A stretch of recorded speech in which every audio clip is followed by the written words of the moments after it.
Episode 301 to 310। श्रीमान अर्जुन, आपने अभी क्या कहा? मैंने जरूर गलत सुना होगा। मैं पूछ रहा था कि क्या आपका कोयला क्षेत्र बिक रहा है। नहीं, मेरा मतलब था उससे पहले वाला वाक्य। ओलिवर ने कहा, उससे पहले वाला वाक्य। अर्जुन चौहान एक पल के लिए रुका। ये सौदा काफी बड़ा है, मुझे यकीन नहीं है कि इसे उठाया जाना चाहिए। इसे नहीं होना चाहिए। कार्यालय के अंदर ओलिवर अभिभूत था। उसने मूल रूप से सोचा था कि अर्जुन चौहान उसके साथ एक कोयला व्यवसाय सौदे पर चर्चा करने वाला था। उनके बोविन कोयला क्षेत्र में विशाल भंडार थे जो ऑस्ट्रेलिया के सभी लोगों के लिए 100 से अधिक वर्षों तक खनन करने के लिए पर्याप्त थे। प्रति व्यक्ति 1500 टन से अधिक का औसत होल्डिंग था। वे किस तरह की पेशकश को हैंडल नहीं कर सकते थे, लेकिन उसने कभी कल्पना नहीं की थी कि अर्जुन चौहान अपने कोयला क्षेत्र को खरीदना चाहता है। क्या ये किसी तरह का मजाक था? श्रीमान ओलिवर, आप सच में भारत से ये वर्ड गेम्स काफ़ी अच्छी तरह से खेलते हैं, अर्जुन चौहान ने प्रशंसा की। ऐसे स्टंट्स आमतौर पर केवल भारत में देखे जाते हैं और यहाँ वह एक ऑस्ट्रेलियाई उन्हें इतनी स्मूथली खेल रहा था कि अर्जुन चौहान भी आश्चर्यचकित था। श्रीमान अर्जुन, चलो कुछ सब्सटैंशियल बात करते हैं। चलो ठीक से बिजनेस पर चर्चा करते हैं। इस तरह के मजाक करना सच में बहुत मीनिंगफुल नहीं है, ओलिवर ने कहा। श्रीमान ओलिवर, मैं मजाक नहीं कर रहा हूँ, मैं सच में आपका कोयला क्षेत्र खरीदना चाहता हूँ, अर्जुन चौहान ने कहा। अगर संभव हो तो मैं सिडनी कोयला क्षेत्र और लेट्रोब वैली कोयला क्षेत्र भी खरीदना चाहूँगा। श्रीमान अर्जुन, क्या आप पूरे ऑस्ट्रेलियाई कोयला खनन उद्योग पर एकाधिकार करने की कोशिश कर रहे हैं? ओलिवर ने एक कड़वी मुस्कान के साथ पूछा। ये 3 कोयला खानें पूरे ऑस्ट्रेलिया में सबसे बड़ी थीं और 70% से अधिक कोयले से चलने वाली बिजली के साथ अगर उसने उन सभी को खरीद लिया तो पूरा ऑस्ट्रेलिया बाद में संचालन के लिए अर्जुन चौहान की अप्रूवल पर निर्भर करेगा। भले ही वे बेचने के लिए तैयार हों, क्या देश सहमत होगा? मुझे उनकी बहुत अर्जेंटली जरूरत है, अर्जुन चौहान ने कहा। श्रीमान अर्जुन, भले ही यह अर्जेंट हो, यह अनुरोध बहुत अब्सर्ड है, ओलिवर ने कहा। हमारे पास इस कोयला क्षेत्र के लिए केवल माइनिंग राइट्स और एक्सपोर्ट राइट्स हैं, लेकिन स्वामित्व अभी भी राज्य के हाथों में है, बस हमारी स्वतंत्रता अपेक्षाकृत अधिक है। ठीक है, अर्जुन चौहान अचानक थोड़ा निराश महसूस किया। मैंने सोचा था कि आपके देश के कोयला क्षेत्र मेरे हीरा खानों और सोने की खानों की तरह प्राइवेटली ओन्ड हो सकते हैं। ओलिवर ने तुरंत अपनी आंखें घुमाईं, सोचते हुए, मैंने कभी नहीं पूछा कि क्या आपके पास हीरा खाने या सोने की खाने थी। आपको इसे ओवरडू करने की क्या जरूरत है? क्या आपने मुझे यहाँ बिजनेस की बात करने के लिए बुलाया था या अपनी दौलत दिखाने के लिए? तो श्रीमान ओलिवर, क्या आप मुझे अपनी सरकार से संपर्क करने में मदद कर सकते हैं कि क्या वे इन 3 कोयला क्षेत्रों को मुझे बेचने के लिए तैयार हैं? ओलिवर ने आह भरी और एक कड़वी मुस्कान के साथ कहा। श्रीमान अर्जुन, मैं जानता हूं कि आप दुनिया के सबसे अमीर आदमी हैं। भले ही ऑस्ट्रेलियाई सरकार उन्हें आपको बेचने के लिए तैयार हो, लेकिन इन 3 कोयला क्षेत्रों को खरीदने के लिए मुझे डर है कि आपके पास कितना भी पैसा क्यों न हो, ये संभव नहीं होगा। क्या आप इन 3 कोयला क्षेत्रों के कोयले के भंडार को जानते हैं? ओलिवर ने जारी रखा, सिर्फ हमारे बोवेन कोयला क्षेत्र में 30 अरब टन से अधिक का कुल भंडार है। इस साल हमारे एक्सपोर्ट प्राइस के आधार पर क्वालिटी कोल के लिए बेस प्राइस प्रति टन 840 भारतीय करेंसी के बारे में है, जो 25 खरब भारतीय करेंसी है। विभिन्न करों को मिलाकर कोयला क्षेत्र का कुल मूल्य 30 खरब भारतीय करेंसी से कम नहीं होगा, जो लगभग 4.65 खरब अमेरिकी डॉलर है। ओलिवर ने जोड़ा, जहां तक मुझे पता है आपके देश का अमेरिकी डॉलर में फॉरेन एक्सचेंज रिजर्व सिर्फ 3 खरब से अधिक हो सकता है ना? इतना सारा? अर्जुन चौहान ने चिल्लाया। 1 मिलियन अमेरिकी डॉलर एक क्रेडिट अंक है, 10 अरब 100 क्रेडिट अंक है, 4 खरब अमेरिकी डॉलर वह 40,000 से अधिक क्रेडिट अंक है। मैं सीधे 400 शिक्षकों को समन कर सकता हूँ। श्रीमान अर्जुन, आप क्या बात कर रहे हैं? क्या शिक्षक? मैं नहीं समझता। किसी कारण से ओलिवर अर्जुन चौहान की सरप्राइज टोन को महसूस कर सकता था, लेकिन इस सरप्राइज के बीच निराशा की कमी लगती थी, इसके बजाय डिलाइट था। जब वह इतना पैसा नहीं निकाल सकता था तो वह इतना डिलाइटेड क्यों था? ओह ओह, कुछ नहीं। अर्जुन चौहान जल्दी से अपने सेंसेस में वापस आ गया। 4 खरब, सही। इसे खरीदने के लिए मुझे किससे संपर्क करना चाहिए? नहीं, ओलिवर लगभग अपना संतुलन खो बैठा। इसे खरीदने के लिए मुझे किससे संपर्क करना चाहिए का क्या मतलब है? उसने आपको स्पष्ट रूप से बताया था, ये 4 खरब अमेरिकी डॉलर है, एक ऐसा आंकड़ा जो बस पहुंच से बाहर है। सिर्फ एक व्यक्ति के लिए नहीं, यहां तक कि एक देश भी इतना पैसा नहीं निकाल सकता। आपका बोवेन कोयला क्षेत्र 4.65 खरब है, तो अन्य 3 को एक साथ जोड़ने पर शायद कुछ खरब अमेरिकी डॉलर पर्याप्त होना चाहिए, है ना? श्रीमान अर्जुन, आप? अर्जुन चौहान के शब्दों को सुनने के बाद ओलिवर को अचानक एक टेरिफाइंग थॉट आया। अर्जुन चौहान कुछ खरब अमेरिकी डॉलर बाहर ला सकता था। नहीं नहीं नहीं, यह एक मजाक होना चाहिए, है ना? हा, होंगी। मुझे कुछ खरब अमेरिकी डॉलर इकट्ठा करने में कितना समय लगेगा? ओलिवर ने केवल अर्जुन चौहान की आवाज़ और दूसरी तरफ से एक महिला की आवाज़ सुनी। याशा, तुम भारतीय भाषा समझती हो, जल्दी से मुझे सुनने में मदद करो कि वे क्या कह रहे हैं। ओलिवर ने स्पीकरफोन सक्रिय किया। हाँ मालिक। श्रीमान अर्जुन, अगर हमें आपके भारतीय खातों से ट्रांसफ़र करना होता तो हम नवीनतम पर परसों सुबह तक राशि इकट्ठा कर सकते थे, लेकिन अगर हमें एक ओवरसीज़ अकाउंट से ट्रांसफ़र करना होता, भले ही ये 10 गुना अधिक हो, ये किसी भी समय उपलब्ध होगा। होंग यी ने कहा, अमेरिका में आपके उद्योगों से अमेरिकी डॉलर में कमाई होती है, आपके वार्षिक ग्राउंड रेंट का उल्लेख नहीं, ये सब आपके अमेरिकी खातों में बैठे हैं। मालिक। याशा की नज़र थोड़ी वेकेंट हो गई, उसने अभी दुनिया में सबसे अविश्वसनीय बातचीत सुनी लगती थी। उन्होंने क्या कहा? ओलिवर ने जल्दी से माउथ पीस को कवर किया। मालिक, उसने कहा कि अगर वे भारतीय खातों का उपयोग करते हैं तो वे सिर्फ 2 दिनों में कुछ खरब इकट्ठा कर सकते हैं, लेकिन अगर वे विदेशी खातों का उपयोग करते हैं, ये किसी भी समय उपलब्ध होगा। उद्धरण चिन्ह। ये कैसे संभव है? फोर्ब्स की अरबपतियों की सूची में अर्जुन चौहान की संपत्ति 800 अरब अमेरिकी डॉलर थी, लेकिन ओलिवर को यकीन था, ये प्योर क्रैप था, अर्जुन चौहान की कुल संपत्ति एब्सोल्युटली 1 खरब अमेरिकी डॉलर से अधिक थी। लेकिन कुछ अरब अमेरिकी डॉलर निकालने के लिए, यहाँ तक कि कैश में, वह पहले पूछना चाहता था, कौन सा देश ऐसा कर सकता है? श्रीमान ओलिवर, कुछ अरब अमेरिकी डॉलर कोई समस्या नहीं है, आप क्यों नहीं पूछते कि क्या वे इसे बेच सकते हैं? श्रीमान अर्जुन। उस पल ओलिवर को ऐसा लगा जैसे वह एक भगवान से बात कर रहा था, और सिर्फ कोई भगवान नहीं बल्कि एक जीवित धन के देवता। श्रीमान अर्जुन, भले ही आपके पास सच में वह पैसा हो, सरकार इसे संभवतः नहीं बेचेगी। हमारे देश के खनन कानून कहते हैं कि राष्ट्रीय ऊर्जा संसाधन केवल माइनिंग राइट्स और कुछ अन्य शक्तियां दे सकते हैं, और उन्हें आउटराइट बेचना संभव नहीं है। मैं समझ गया। अर्जुन चौहान परेशान लग रहा था। ये सच है, अगर मैंने आपके सभी कोयला क्षेत्र खरीद लिए तो आप क्या उपयोग करेंगे? आप ये जानते हैं और फिर भी पूछते हैं। ओलिवर को अचानक अर्जुन चौहान के परिवार को शाप देने की इम्पल्स महसूस हुई। तो आपका वार्षिक उत्पादन कितना है? पिछले साल यह मोटे तौर पर 170 मिलियन टन्स था, और इस साल का एक्सट्रैक्शन 182 मिलियन टन्स पर अनुमानित है। चूंकि आप कोयला क्षेत्र नहीं बेच रहे हैं, तो कोयला खुद अभी भी बिक रहा है ना? ओलिवर ने राहत की सांस ली। अर्जुन चौहान आखिरकार कुछ रेगुलर बिजनेस प्रैक्टिसेस में शामिल होने वाला था। बेशक, डील के अलावा बिजनेस क्या है? ओलिवर ने एक हंसी के साथ कहा, राष्ट्रीय आवश्यकताओं के अनुसार हम सालाना देश के लिए लगभग 50 मिलियन टन्स रिजर्व करते हैं, और बाकी सब एक्सपोर्ट किया जाता है। श्रीमान अर्जुन, आप कितना खरीदने की योजना बना रहे हैं? मैं इसे सब ले लूंगा, अर्जुन चौहान ने बिना सोचे समझे कहा। पफट। जैसे ही ओलिवर ने अपनी नसों को शांत करने की कोशिश करते हुए एक घूंट कॉफी ली, उसने अपनी महिला सेक्रेटरी पर इसे स्प्रे कर दिया। चलो, क्या आप ठीक से बिजनेस कर सकते हैं? भले ही आप अमीर हों, बिजनेस इस तरह से नहीं किया जाता है ना? अगर खान नहीं बेची जा सकती, तो आप पूरे साल का प्रोडक्शन पैकेज करना चाहते हैं। ये किस तरह का अजीब तर्क है? और वह सच में नहीं समझ सकता था कि अर्जुन चौहान को इतने सारे कोयले की किस चीज़ के लिए ज़रूरत थी। क्या वह अपना खुद का कोयला क्षेत्र बनाने की योजना बना रहा था? खेल इस तरह से नहीं खेला जाता है। श्रीमान अर्जुन, मुझे पूछने के लिए माफ़ करना, लेकिन आपको इतने सारे कोयले की किस चीज़ के लिए ज़रूरत है? अहम। अर्जुन चौहान ने अपना गला साफ किया। असल में मैं एक एनवायरमेंटलिस्ट हूँ। हर साल दुनिया बड़ी मात्रा में कोयले को जलाती है, जिससे गंभीर प्रदूषण और ग्लोबल वार्मिंग होती है। मैं सभी कोयले को खरीदने और फिर इसे दूर छिपाने की योजना बना रहा हूँ, ग्लोबल वार्मिंग को कम करने में कुछ योगदान दे रहा हूँ। अगर ओलिवर एक भारतीय होता तो अभी उसके दिमाग में निश्चित रूप से एक शाप फिसलने वाला होता। क्या तुम फकिंग स्टूपिड हो? वैश्विक तापमान में योगदान, क्या नोबल आदर्श है। लेकिन क्या किसी ने कभी ऊर्जा संरक्षण और उत्सर्जन में कमी के लिए सभी पेट्रोकेमिकल ईंधन को खरीदने के बारे में सुना है? उसमें कितना पैसा लगेगा? क्या अर्जुन चौहान भी विश्व शांति के लिए दुनिया के सभी म्यूनिशंस खरीदने की योजना बना रहा है? ये कारण ओलिवर के कानों में अब्सर्ड से भी अधिक था। ये डाउनराइट इडियोटिक था।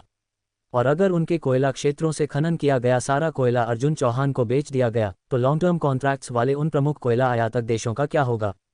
अगर शिपमेंट्स को रोकना होता तो उन्हें न केवल ह्यूज कॉम्पनसेशन क्लेम्स का सामना करना पड़ता, बल्कि कोई उन्हें मोनोपोली लॉ के तहत भी मुकदमा कर सकता था। श्रीमान अर्जुन, मुझसे मजाक मत करो। तुम एक साल में 100 मिलियन टन से अधिक कोयले का उपयोग कैसे कर सकते हो? ओलिवर ने कहा, अगर तुम्हें कुछ की ज़रूरत है, कुछ 100 या 1000 टन, तो मुझे तुम्हें देने में कोई समस्या नहीं होगी। ठीक है श्रीमान ओलिवर। अर्जुन चौहान ने उसे अंधेरे में रखने की कोई ज़रूरत नहीं देखी। मेरा एक्चुअल गोल तुम्हें कैबन को कोयला क्षेत्र बेचने से रोकना है। कैबन? ओलिवर चौंक गया। वह भारत और कैबन के बीच गहरे हिस्टोरिकल इश्यूज से अवगत था, यहाँ तक कि अब भी कई भारतीय लोगों के मन में कैबन के प्रति एनिमोसिटी थी, लेकिन इस एक्ट से उसका क्या लेना देना था? उन्होंने मुझे अपसेट कर दिया, इसलिए मैं उन्हें खुश नहीं देखना चाहता, अर्जुन चौहान ने कहा। बस उस कारण के लिए। ओलिवर की आंखें चौड़ी हो गईं। क्या दुनिया का सबसे अमीर आदमी सच में पैसे की परवाह नहीं करता? बस कुछ पेटी खुशी के लिए अर्जुन चौहान ने लगभग दसियों खरब अमेरिकी डॉलर बाहर निकाले। खुश रहना चाहते हैं क्या वह उन दसियों खरब अमेरिकी डॉलर के साथ अच्छे भोजन का इंडल्जेंस, सुंदर सेक्सी चीज़ों के साथ नहीं खेल सकता था? भले ही कैबन ने उसे ऑफेंड किया, क्या उनके करेंसी मार्केट को तोड़ने या उनके एंटरप्राइजेस को खरीदने के लिए उस पैसे का उपयोग करना अधिक कॉस्ट इफेक्टिव नहीं होगा? हालांकि दसियों खरब बहुत अधिक दैनिक मूल्य उत्पन्न कर सकते हैं। ऑस्ट्रेलिया के सभी कोयले को खत्म करने में कम से कम 300 साल लगेंगे और अर्जुन चौहान ब्रेक इवन से पहले मर जाएगा।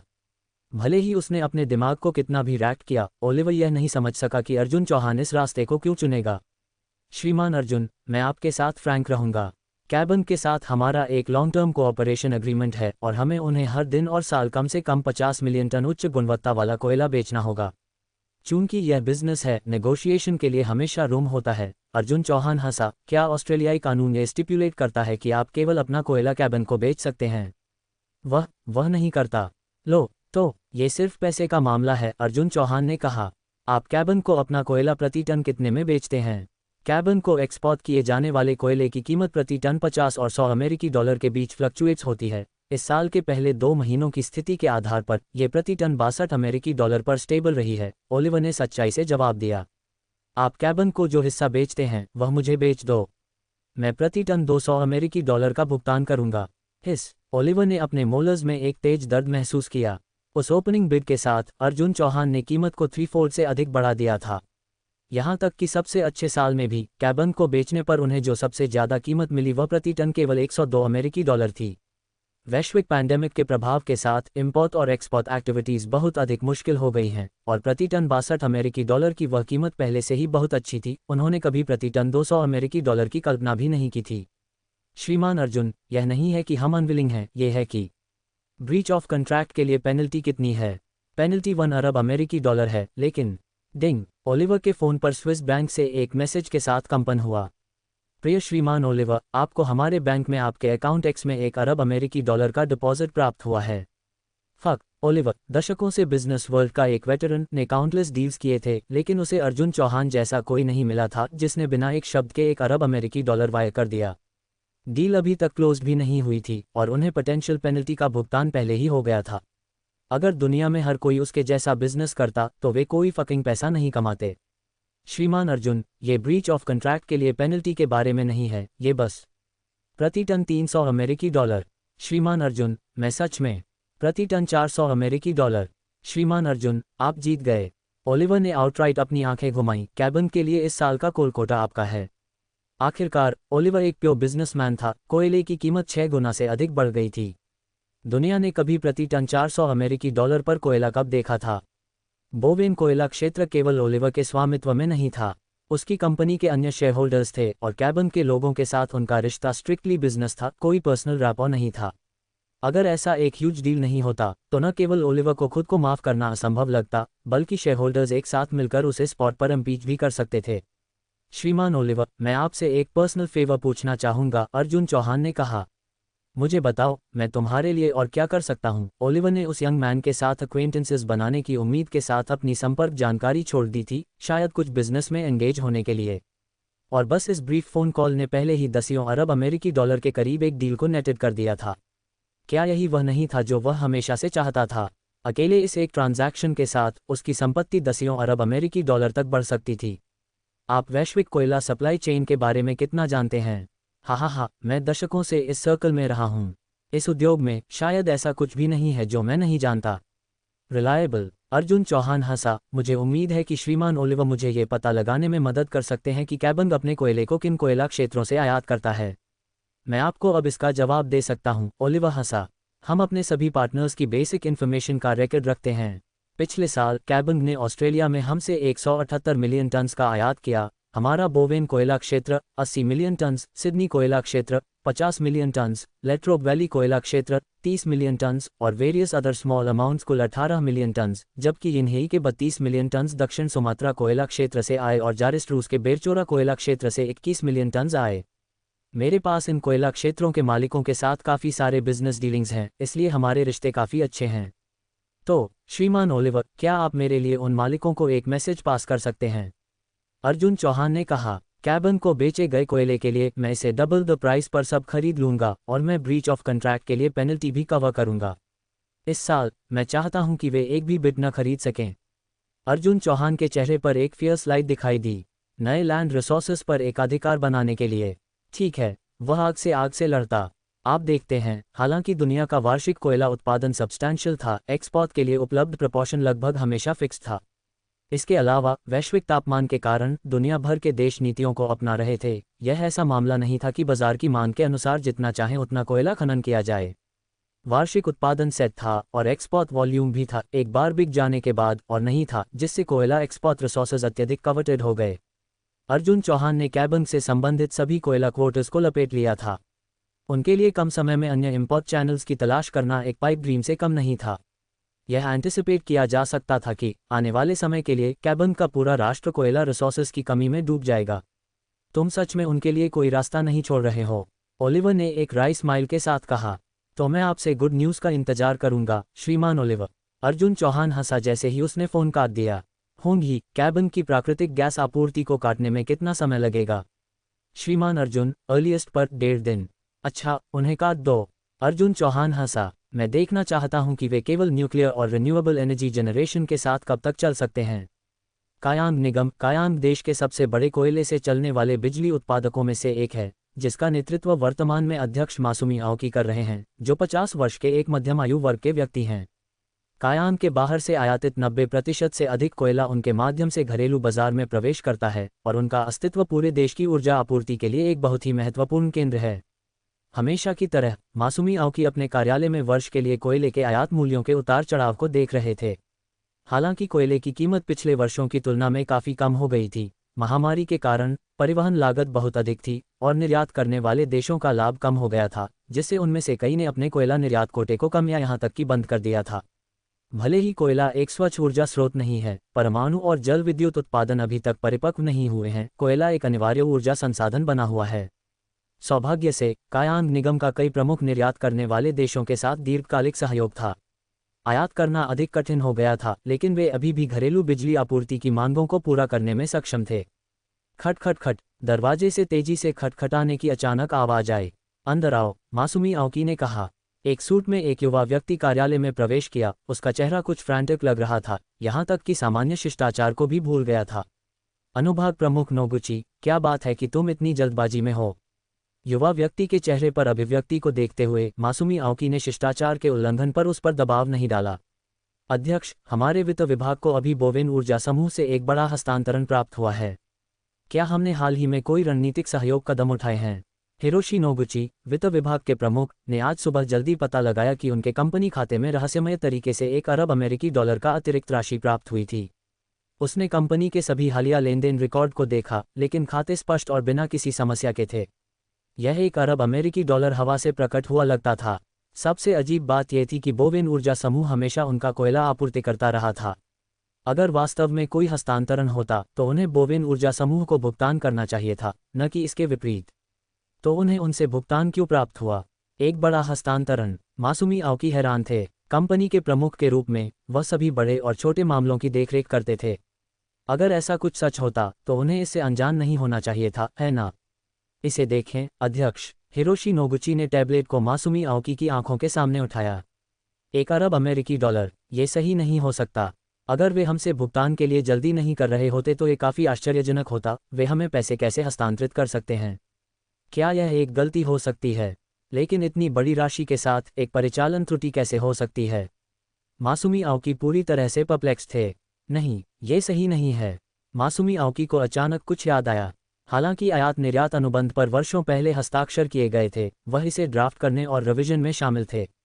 हालांकि वार्षिक अपडेट थे, एक आंकड़ा हमेशा तय रहा था। $1 अरब अनुबंध तोड़ने के लिए ठीक जुर्माना था। उस एहसास के साथ मासुमी आओकी को ठंडे पसीने छूट गए। उन्हें अनुबंध तोड़ने के लिए जुर्माना क्यों प्राप्त होगा? स्वाभाविक रूप से ऐसा इसलिए था क्योंकि दूसरी पार्टी तोड़ने का इरादा रखती थी। बोवेन ऊर्जा समूह के साथ उनके अनुबंध के अनुसार वे हर साल उन्हें 50 मिलियन टन से अधिक प्रीमियम कोयले का निर्यात करने के लिए बाध्य थे। क्या उन्हें कोई समस्या आई होगी? मासूमी आओकी ने तुरंत ओलिवर की संपर्क जानकारी खोजी और समय के अंतर पर विचार किए बिना किसी देरी के उसे बुलाया। ये युवा व्यक्ति अर्जुन चौहान इतना अमीर कैसे हो सकता है? ओलिवर अपने निजी गर्म झरने में तैर रहा था, लगातार अर्जुन चौहान के मामले पर विचार कर रहा था। जब वे फोन पर थे, अर्जुन चौहान ने बस $1 अरब सीधे उनके खाते में हस्तांतरित कर दिए।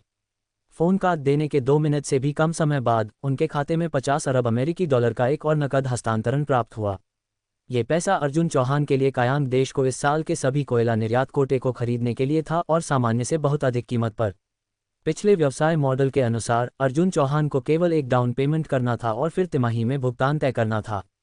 लेकिन अर्जुन चौहान ने एक बार में पूरी राशि का भुगतान कर दिया और यहां तक कि एरोगेंटली उसे बताया कि अगर पैसा अतिरिक्त था तो अधिशेष को उसका व्यक्तिगत मुआवजा माना जाना था। अगर यह पर्याप्त नहीं था तो वह किसी भी समय और अधिक मांग सकता था। पिछली नीलामी में अर्जुन चौहान $100 अरब से अधिक का नकद बाहर लाया था और इस बार यह एक और 50 अरब था। इसके अलावा वेबो प्लेटफॉर्म और नेटीज म्यूजिक जैसे उसके अधिग्रहण भी थे।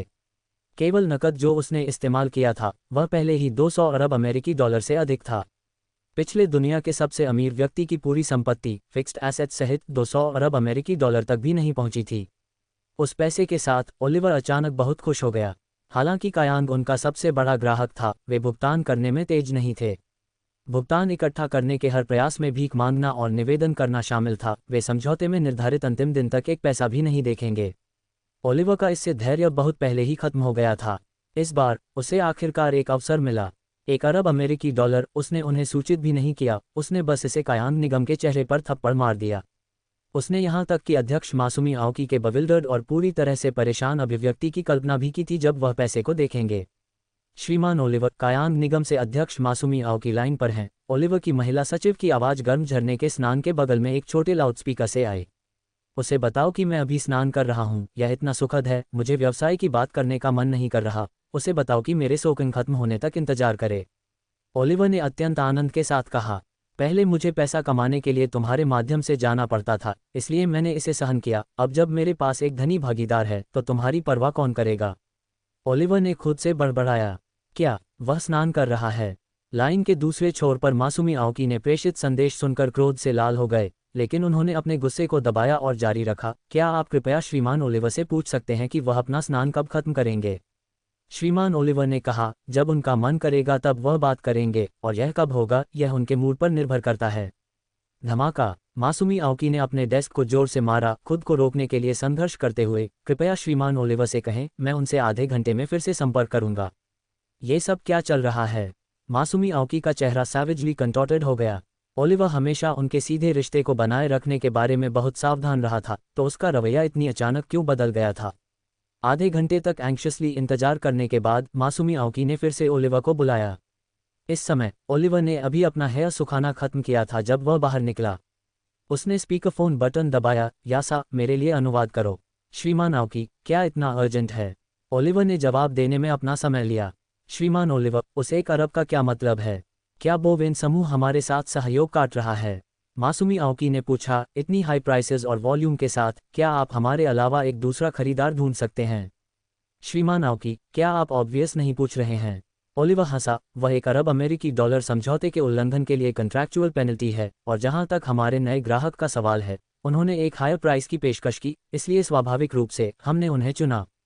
आपने किसे बेचा? मासूमी आओकी ने पूछताछ की। $1 अरब के उल्लंघन शुल्क को उनके आयात पैमाने और प्रति टन कीमत के साथ ऑफसेट करने के लिए दूसरी पार्टी को कीमत को कम से कम $10 प्रति टन बढ़ाना पड़ा। हमारे नए ग्राहक भारत से एक जेनरस मैन हैं। ओलिवर हंसा, यह अर्जुन चौहान का निर्देश भी था, अगर पूछा जाए तो बस उन्हें बता दें, वह वर्तमान दुनिया के सबसे धनी व्यक्ति हैं, श्रीमान अर्जुन चौहान। अर्जुन चौहान! मासूमी आओकी का चेहरा बदल गया। उन्होंने क्या कीमत दी? आपके कायांग के बोवेन कोयला क्षेत्र आयात में हिस्सेदारी को खरीदने के लिए $40 अरब। क्या वह अपना दिमाग खो चुका है? इस साल के लिए कायांग में उनकी योजना उनसे 75 मिलियन टन आयात करने की थी, जो वर्तमान कीमतों के साथ $50 अरब भी नहीं होगा। फिर भी अर्जुन चौहान ने उस राशि का 8 गुना दिया था। श्रीमान ओलिवर, क्या आप सच में मानते हैं कि वह इस राशि का भुगतान कर सकते हैं? मासूमी आओकी ने स्नीर किया। मेरे प्रिय अध्यक्ष आओकी, जेनरस श्रीमान अर्जुन ने पहले ही पैसे हमारे खाते में तार कर दिए हैं, ओलिवर ने जवाब दिया। क्या? मासूमी आओकी की अभिव्यक्ति इतनी अप्रिय हो गई जैसे उसने एक्सक्रीमेंट खा लिया हो। श्रीमान ओलिवर, क्या हमारा पिछला सहयोग आपके लिए पर्याप्त रूप से संतोषजनक नहीं था? तुरंत ओलिवर ने अपने दिमाग में मासूमी आओकी के पूर्वजों को शाप दिया। संतोषजनक या नहीं, क्या उसके पास कोई क्रेडिट पॉइंट्स नहीं थे? दूसरी पार्टी ने माल प्राप्त किए बिना भी अग्रिम भुगतान किया, और तुम्हारी कीमत उनकी 1/5 भी नहीं है, और तुम पैसे के भी बकाया हो। तुम्हें चुनने के लिए किसी को पागल होना पड़ेगा। अध्यक्ष आओकी, मैं ऐसा व्यक्ति नहीं हूं जो दोस्ती को नज़रअंदाज करता है, ओलिवर ने sarcastically कहा, लेकिन व्यापारियों के रूप में स्वाभाविक रूप से हम उसे बेचते हैं जो एक हायर प्राइस की पेशकश करता है। बस श्रीमान अर्जुन से अधिक पेशकश करें, और मैं आपको आश्वासन देता हूं, मैं अनुबंध तोड़ दूंगा और तुरंत आपको कोयला बेच दूंगा। इसके अलावा, ओलिवर ने जोड़ा, श्रीमान अर्जुन के साथ हमारे समझौते में उल्लंघन शुल्क 10 अरब अमेरिकी डॉलर है, और उस राशि को भी आपको कवर करना होगा। ओह हा, एक सच्चा प्रतिभा। ओलिवर सच में एक प्रतिभा है। ये कॉल करते समय ओलिवर का दूसरा फोन अर्जुन चौहान से जुड़ा हुआ था। वह सच में कायांग लोगों के उन घबराए हुए चेहरों को देखना चाहता था। उनकी बातचीत के दौरान अर्जुन चौहान ने हर शब्द सुना, एक भी नहीं चूका। ये वे वाक्यांश नहीं थे जो अर्जुन चौहान ने उसे सिखाए थे। ओलिवर अंडरवर्ल्ड की भाषा इतनी धाराप्रवाह बोलता था जितनी वह खुद। अर्जुन चौहान से अधिक पेश करें, ये तो बस हास्यास्पद है। कायांग की बिजली प्रणाली सालाना सरकारी निधियों पर निर्भर करती है, और राष्ट्रीय बजट इतना कम ही आवंटित कर सकता है, खासकर जब महामारी के कारण अर्थव्यवस्था सिकुड़ गई थी। इस साल कोयले से चलने वाली बिजली का बजट 10 अरब अमेरिकी डॉलर भी नहीं था, और अर्जुन चौहान और ओलिवर के बीच साइंड अनुबंध में अकेले पेनल्टी फी 10 अरब अमेरिकी डॉलर थी। उनकी दयनीय धनराशि ब्रीच पेनल्टी को भी कवर नहीं कर सकती थी।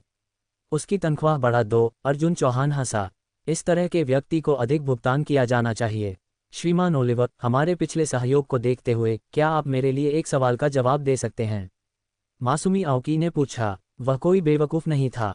अर्जुन चौहान के कार्य स्पष्ट रूप से उनके सोहन लाल कम लिमिटेड को लक्षित कर रहे थे, लेकिन ऐसा लक्ष्यीकरण निश्चित रूप से बिना कारण नहीं था। किसी को लक्षित करने के लिए बेतरतीब ढंग से दसियों अरबों अमेरिकी डॉलर खर्च करना बहुत कॉस्टली लगता था, है ना? लेकिन वह ये नहीं समझ सका कि अर्जुन चौहान उस सारे कोयले को क्यों खरीद रहा था। सोहन लाल कम लिमिटेड का अर्जुन चौहान के साथ वर्चुअली कोई इंटरैक्शन नहीं था। ग्रीवेंस की तो बात ही छोड़ो। पूछने के लिए स्वतंत्र महसूस करें, श्रीमान आओकी। कुछ सवालों का जवाब देना अभी भी संभव है। श्रीमान ओलिवर, क्या हमारे सोहन लाल कम लिमिटेड ने अनजाने में किसी बिंदु पर श्रीमान अर्जुन चौहान को ऑफेंड किया? मासूमी आओकी ने पूछा। नहीं, ओलिवर हंसी में बर्स्ट हो गया। आपका सोहन लाल कम लिमिटेड श्रीमान अर्जुन द्वारा ऑफेंडेड होने के योग्य भी नहीं है। हालांकि सोहन लाल प्राइवेट और स्टेट ओन्ड एंटरप्राइज का एक हाइब्रिड है, इसका वैल्यूएशन केवल 20 अरब अमेरिकी डॉलर है। अर्जुन चौहान के लिए उन सैकड़ों अरबों अमेरिकी डॉलर से थोड़ा सा तोड़ना सोहन लाल की पूरी दुनिया को उल्टा कर सकता था। अर्जुन चौहान की आंखों में उस आकार की एक कंपनी एक शेर की आंखों में एक चींटी की तरह थी, जो उसके द्वारा लक्षित होने के योग्य नहीं थी। ये सुनकर मासूमी आओकी को लगभग अपनी मां को शाप देने का मन हुआ। कई अरब डॉलर के मार्केट कैप वाली एक कंपनी, और फिर भी अर्जुन चौहान को ऑफेंड करने के योग्य नहीं। तो मुझे लगता है कि यह आपका कायांग देश ही रहा होगा जिसने श्रीमान अर्जुन चौहान को ऑफेंड किया। ओलिवर हंसा, क्योंकि न केवल हमारे बोवेन कोयला क्षेत्र के हिस्से में श्रीमान अर्जुन चौहान ने अन्य ऑस्ट्रेलियाई कोयला क्षेत्रों में भी सारा कोयला खरीद लिया है। क्या? मासूमी की अभिव्यक्ति बदल गई। अर्जुन चौहान आखिर क्या करने की कोशिश कर रहा था? मुझे लगता है कि यह बहुत देर नहीं होगी जब अन्य कोयला क्षेत्र भी आपको अनुबंध तोड़ने के शुल्क भेज रहे होंगे, ओलिवर ने कहा जैसे ही तेजी से कदमों की एक श्रृंखला मासूमी आओकी के कार्यालय में टूट गई। अनुभाग प्रमुख, अध्यक्ष, हमें अभी सिडनी गोया ऊर्जा समूह से 500 मिलियन अमेरिकी डॉलर का एक और हस्तांतरण प्राप्त हुआ है। ये कैसे हो सकता है? वे सभी, मैं आपके लिए इसका जवाब दे सकता हूं, ओलिवर ने कहा। मैंने श्रीमान अर्जुन की ओर से इसे संभाला। अब पूरे ऑस्ट्रेलिया में कायांग को कोई कोयला नहीं बेचा जाएगा। तुम एकाधिकार कर रहे हो। मासूमी का चेहरा विकृत हो गया। एकाधिकार? नहीं, ओलिवर मुस्कुराया। हमारा कोयला भारत और किंगक्यू जैसे देशों को निर्यात किया जाता रहा है। इसे एकाधिकार कैसे कहा जा सकता है? बस हमारा हिस्सा अब कायांग की आपूर्ति के लिए पर्याप्त नहीं है। मुझे उम्मीद है कि श्रीमान आओकी समझ सकते हैं। आप उसकी मदद क्यों कर रहे हैं? मासूमी ने पूछताछ की। इतने कम समय में ऑस्ट्रेलिया के सभी कोयला क्षेत्रों को सिक्योर करने के लिए केवल पैसे की नहीं बल्कि कनेक्शंस की भी आवश्यकता थी, और ओलिवर ने इसमें एक महत्वपूर्ण भूमिका निभाई होगी। ये, ओलिवर हंसा। श्रीमान अर्जुन चौहान ने व्यक्तिगत रूप से मुझे इस कार्य को संभालने के लिए 1 अरब अमेरिकी डॉलर दिए। 1 अरब अमेरिकी डॉलर? क्या पैसा लुभावना नहीं है? इसके अलावा श्रीमान अर्जुन ने जो कीमत की पेशकश की वह आपके द्वारा दी गई कीमत से कई गुना अधिक थी। जो कोई भी नहीं बेचेगा वह एक बेवकूफ़ होगा। मेरे लिए ये सिर्फ कुछ फ़ोन कॉल हैं, मैं मदद क्यों नहीं करूंगा। ओलिवर ने जारी रखा, इसके बजाय मैं सुझाव दूंगा कि श्रीमान आओकी इस बात की जांच करें कि आपके देश ने श्रीमान अर्जुन को परेशान करने के लिए क्या किया। जब मैं बस श्रीमान अर्जुन को सुन रहा था तो ऐसा लगा कि यह केवल शुरुआत थी। बस एक शुरुआत। उसका क्या मतलब है? मासूमी आओकी अचानक घबरा गया। दुनिया में कई धनी लोग हैं, लेकिन कोई भी कभी एक राष्ट्र की मशीनरी के खिलाफ खड़ा होने में सक्षम नहीं हुआ है। फिर भी अर्जुन चौहान ने अपने कार्यों के माध्यम से प्रदर्शित किया कि एकमात्र कारण वे एक राष्ट्र को हिला नहीं सकते थे, वह केवल इसलिए था क्योंकि वे पर्याप्त अमीर नहीं थे। जब तक आपके पास एक राष्ट्र की अर्थव्यवस्था को डेस्टेबलाइज करने के लिए पर्याप्त पैसा है, आप उस राष्ट्र को हिला सकते हैं। मुझे डर है कि श्रीमान आओकी को खुद इसकी जांच करनी होगी। बेशक, आप थोड़ा इंतजार भी कर सकते हैं, शायद ये बहुत देर नहीं होगी जब आप स्वाभाविक रूप से पता लगा लेंगे। मासूमी आओकी ने अपना फ़ोन नीचे रखा और खिड़की के सामने ब्लैंकली बैठ गया, ये निश्चित नहीं था कि क्या सोचना है। श्रीमान आओकी, श्रीमान ताकाओ यहाँ हैं। मासूमी आओकी के सचिव ने दरवाजे पर खटखटाया। कृपया उसे अंदर आने दें, मासूमी आओकी ने आग्रह किया। ये श्रीमान ताकाओ, पूरा नाम ताकाओ आओयामा, कायान के ऊर्जा विभाग के मंत्री के डेप्यूटी थे। उनकी कंपनियों ने ताकाओ आओयामा के माध्यम से ऊर्जा विभाग के साथ संवाद और समन्वय किया और ऊर्जा विभाग से कमांड्स और महत्वपूर्ण निर्देश भी उनके माध्यम से प्रेषित किए गए। श्रीमान ताकाओ, क्या आपको इस बार कुछ रिपोर्ट करने की जरूरत है? मासूमी आओकी ने पूछा। वह अभी भी कोयला आयात के मुद्दे का उल्लेख करने की हिम्मत नहीं करता था, एक ऐसा मामला जो राष्ट्रीय आजीविका से संबंधित था। अगर बहुत सिवियरली संबोधित किया जाता तो उसे अध्यक्ष के रूप में पूरे राष्ट्र से माफी मांगनी पड़ती। एक आपातकालीन बैठक है, ताकाओ आओयामा ने कहा। गाड़ी पहले से ही बाहर है। श्रीमान आओकी, कृपया अपनी चीजें इकट्ठा करें और तुरंत मेरे साथ आएं। क्या कोई विशेष स्थिति है? मासूमी आओकी कुछ असहज था, ऐसा पहले कभी नहीं हुआ था कि ताकाओ आओयामा व्यक्तिगत रूप से उसे लेने आए हों। मंत्री ने नहीं कहा केवल कि मुझे तुम्हें लेने आना चाहिए। ताकाओ आओयामा की अभिव्यक्ति अनयूजुअली गंभीर थी और मासूमी आओकी आगे पूछने की हिम्मत नहीं करता था और जल्दी से उसके साथ कंपनी छोड़ दिया। अध्यक्ष तसुमी, अध्यक्ष रियुची। जब वह बैठक कक्ष में पहुंचे, मासूमी आओकी ने कई परिचित चेहरे देखे। वे कायान के अन्य कोयला और बिजली उत्पादक थे, लेकिन साथ मिलकर वे अभी भी शोहनलाल निगम के पैमाने से मेल नहीं खाते थे। तुम, मासूमी आओकी कुछ पूछने वाला था जब दरवाजे के बाहर कदमों की आहट सुनी गई। मंत्री, हर कोई तुरंत खड़ा हो गया। ऊर्जा विभाग के मंत्री व्यक्तिगत रूप से आए थे। ऊर्जा विभाग के मंत्री एक बहुत बड़ी मध्यम आयु वर्ग के व्यक्ति थे। उनके बगल में कई सहायक थे। मंत्री का चेहरा बेहद गंभीर लग रहा था। देवियों और सज्जनों, स्थिति की अर्जेंसी के कारण मुझे आप सभी को यहाँ इकट्ठा करना पड़ा। ऊर्जा विभाग के मंत्री ने शुरू किया। हमें अभी खबर मिली है कि कई मध्य पूर्वी देशों ने हमें कायान को प्राकृतिक गैस की आपूर्ति बंद कर दी है। क्या ये कैसे हो सकता है? क्यों? प्राकृतिक गैस उत्पादन कायान के बिजली उत्पादन का 1/4 हिस्सा था। अगर प्राकृतिक गैस की आपूर्ति काट दी गई तो उनके परमाणु और कोयले से चलने वाले बिजली स्टेशन इमेंस दबाव में होंगे। ऊर्जा विभाग के मंत्री ग्रिमली मुस्कुराए। कारण अब्सर्ड है, उन्होंने वास्तव में कहा कि यह ग्रीनहाउस गैस एमिशंस को कम करने के लिए था। वह किस तरह का बकवास बहाना है यह? मासूमी आओकी को अचानक अपने माथे पर पसीना आने लगा। ये कारण, ऐसा लगता है कि मैंने इसे पहले कहीं सुना है। ऊर्जा विभाग के मंत्री ने मासूमी आओकी के चेहरे पर निराशा को नहीं देखा था, लेकिन जारी रखा। हालांकि मध्य पूर्व ने हमें प्राकृतिक गैस की आपूर्ति रोक दी है, हमारे अन्य आपूर्तिकर्ता अभी भी थोड़ी मात्रा में प्राकृतिक गैस प्रदान कर सकते हैं, जबकि अन्य ऊर्जा स्रोत प्राकृतिक गैस को बदल सकते हैं। कुछ देशों की ऊर्जा सुविधाओं को एक प्राकृतिक गैस नेटवर्क द्वारा संचालित होना चाहिए। आपूर्ति के इस हिस्से के लिए मुझे डर है कि नागरिक बिजली उत्पादन, वाणिज्यिक बिजली उत्पादन और औद्योगिक बिजली उत्पादन के लिए कुछ भी छोड़ना बहुत मुश्किल होगा। मंत्री, क्या आपका मतलब है कि हमें कोयले से चलने वाले बिजली उत्पादन के अनुपात को बढ़ाना होगा? एक कोयला बिजली व्यापारी ने पूछा। उसके चेहरे पर खुशी की एक झलक थी। अगर राष्ट्र कोयला बिजली के अनुपात को बढ़ाने जा रहा था तो इसका स्वाभाविक रूप से मतलब था कि इस क्षेत्र में पैसा डाला जाएगा। इससे संकेत मिला कि इन सरकारी स्वामित्व वाले कोयला बिजली उद्यमों को एक बड़ी धनराशि प्राप्त होगी और खुदाई करने के लिए सब्सटैंशियल हित थे। बिल्कुल, ऊर्जा विभाग के मंत्री ने कहा। इस साल प्राकृतिक गैस का अनुपात केवल अधिकतम 5% तक पहुंच सकता है, जिसका मतलब है कि इस साल कोयले का आयात पिछले साल से कम दोगुना होना चाहिए जब तक कि हमें एक नया प्राकृतिक गैस आपूर्तिकर्ता नहीं मिल जाता। इसमें शायद लगभग 1.5 से 2 साल लगेंगे। मंत्री, यह एक ट्रिवियल मामला है, एक कोयला बिजली कंपनी के मालिक ने कहा। हमने हमेशा सिडनी के बोवेन कोयला क्षेत्र के साथ एक लंबे समय का सहयोग बनाए रखा है। क्योंकि हमारा उद्यम काफ़ी छोटा है, हम हर साल केवल 20 मिलियन टन कोयले का आयात करते हैं। लेकिन अगर राष्ट्र को इसकी ज़रूरत है तो मुझे विश्वास है कि हम आयात को 60 मिलियन टन तक बढ़ा सकते हैं। मंत्री, ये हमारे साथ भी काफ़ी समान है। पिछले साल हमने यिन्हेई के सुमात्रान कोयला क्षेत्र से 25 मिलियन टन उच्च गुणवत्ता वाले कोयले का आयात किया। जहां तक मुझे पता है, वे हर साल घरेलू मांग के लिए 60 मिलियन टन कोयले का उत्पादन करते हैं, लेकिन फिर भी हर साल 30 मिलियन टन से अधिक का एक्सेस होता है। मुझे लगता है कि हमारे लिए भी अपने आयात की मात्रा को दोगुना करना कोई समस्या नहीं है। कोयला क्षेत्र के मालिकों की उत्साही आवाज़ों को सुनकर मासूमी आउकी अचानक एक ठंडी हंसी में फूट पड़ा। अध्यक्ष मासूमी, आप क्यों हंस रहे हैं? ऊर्जा विभाग के मंत्री ने अचानक मासूमी आउकी पर अपनी नज़रें गड़ा दीं। ये बेकार है, मासूमी आउकी ने बिटली कहा। इस साल हमारे कायांग देश को किसी भी कोयला क्षेत्र से एक भी टन कोयले का आयात करने की उम्मीद नहीं करनी चाहिए। हा, अध्यक्ष मासूमी, आप में हास्य की अच्छी समझ है। हमारा उन कोयला क्षेत्रों के साथ लंबे समय का सहयोग है। अगर वे पैसा कमा सकते हैं तो वे क्यों नहीं कमाएंगे? हमारे अनुबंध कम से कम 3 साल तक चलते हैं और उल्लंघन करने पर एक उच्च पेनल्टी लगेगी। वे कोयला उद्यम ऐसी मूर्खतापूर्ण चीजें नहीं करेंगे। सही है, अध्यक्ष मासूमी, ऐसा तो नहीं हो सकता कि आपकी आयात की मात्रा इस साल हमारे देश की आपातकालीन जरूरतों को पूरा नहीं कर सकती, है ना? नीपा निगम इतना बड़ा है, इस तरह का एक ट्रिवियल मामला आपके लिए एक समस्या नहीं होना चाहिए। सच में, नीपा निगम के साथ सहयोग करने वाले कोयला क्षेत्रों की संख्या हम सभी के संयुक्त से अधिक है।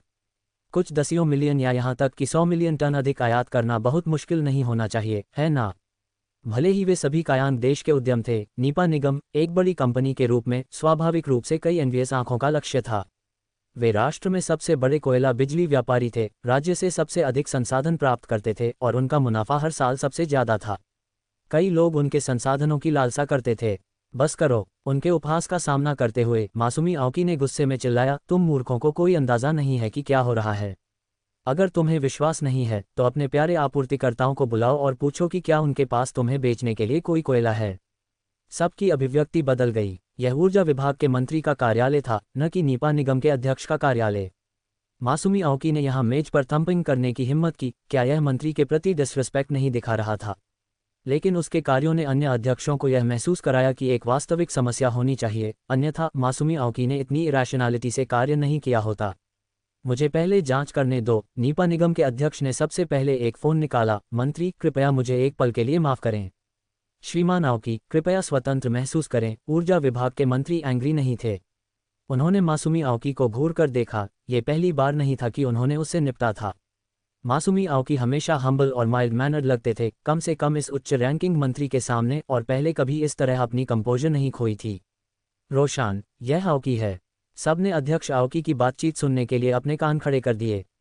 हा, बहुत समय हो गया। आउकी ने प्लेजेंट्रीज का आदान प्रदान किया। बात यह है, इस साल हम कोयला क्षेत्रों से अपना आयात कोटा बढ़ाने की उम्मीद करते हैं। मैं जानता हूं कि श्रीमान रोशान की खानों में हर साल कम से कम 30 मिलियन टन का स्टॉक होता है, और मैं वह सब आपके हाथों से लेना चाहूंगा, आपको एक सैटिस्फाइंग कीमत की पेशकश करते हुए। क्या? अचानक आउकी को कुछ शॉकिंगली अनएक्सपेक्टेड खबर मिली। ये कैसे हो सकता है? श्रीमान रोशान, हमारे पास एक अनुबंध है। आउकी की अभिव्यक्ति तेजी से डाक हो गई। ये, उन्होंने आपको क्या कीमत की पेशकश की है? 200 अमेरिकी डॉलर प्रति टन। ये कैसे संभव है? वह कीमत हिस्टोरिकल हाई से 2 गुने से अधिक है।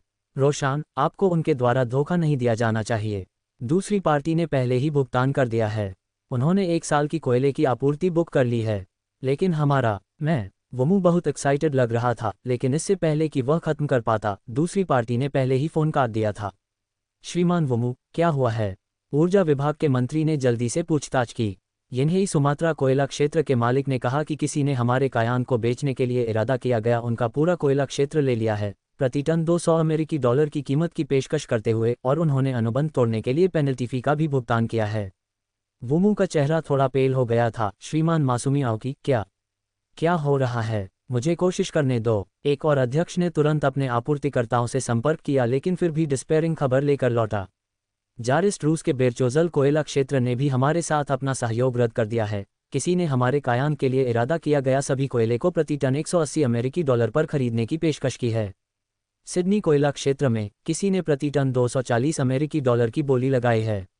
एक के बाद एक अध्यक्षों ने कॉल किए और समान सरप्राइजिंग परिणाम प्राप्त किए। इन कोयला क्षेत्रों से अन्य देशों को कोयले की बिक्री में कोई समस्या नहीं थी। कीमत और मात्रा अनचेंज थी। हालांकि उनके कायान के लिए इरादा किया गया सारा कोयला हाई प्राइसेस पर छीन लिया गया था।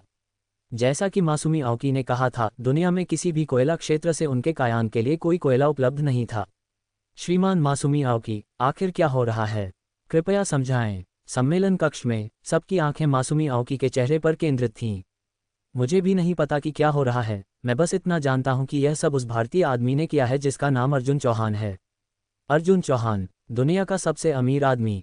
हमारे कायांग ने उसे ऑफेंड नहीं किया है ना? वह ऐसा क्यों करेगा? मुझे लगता है कि मंत्री इस मामले से हमसे अधिक अवगत हो सकते हैं।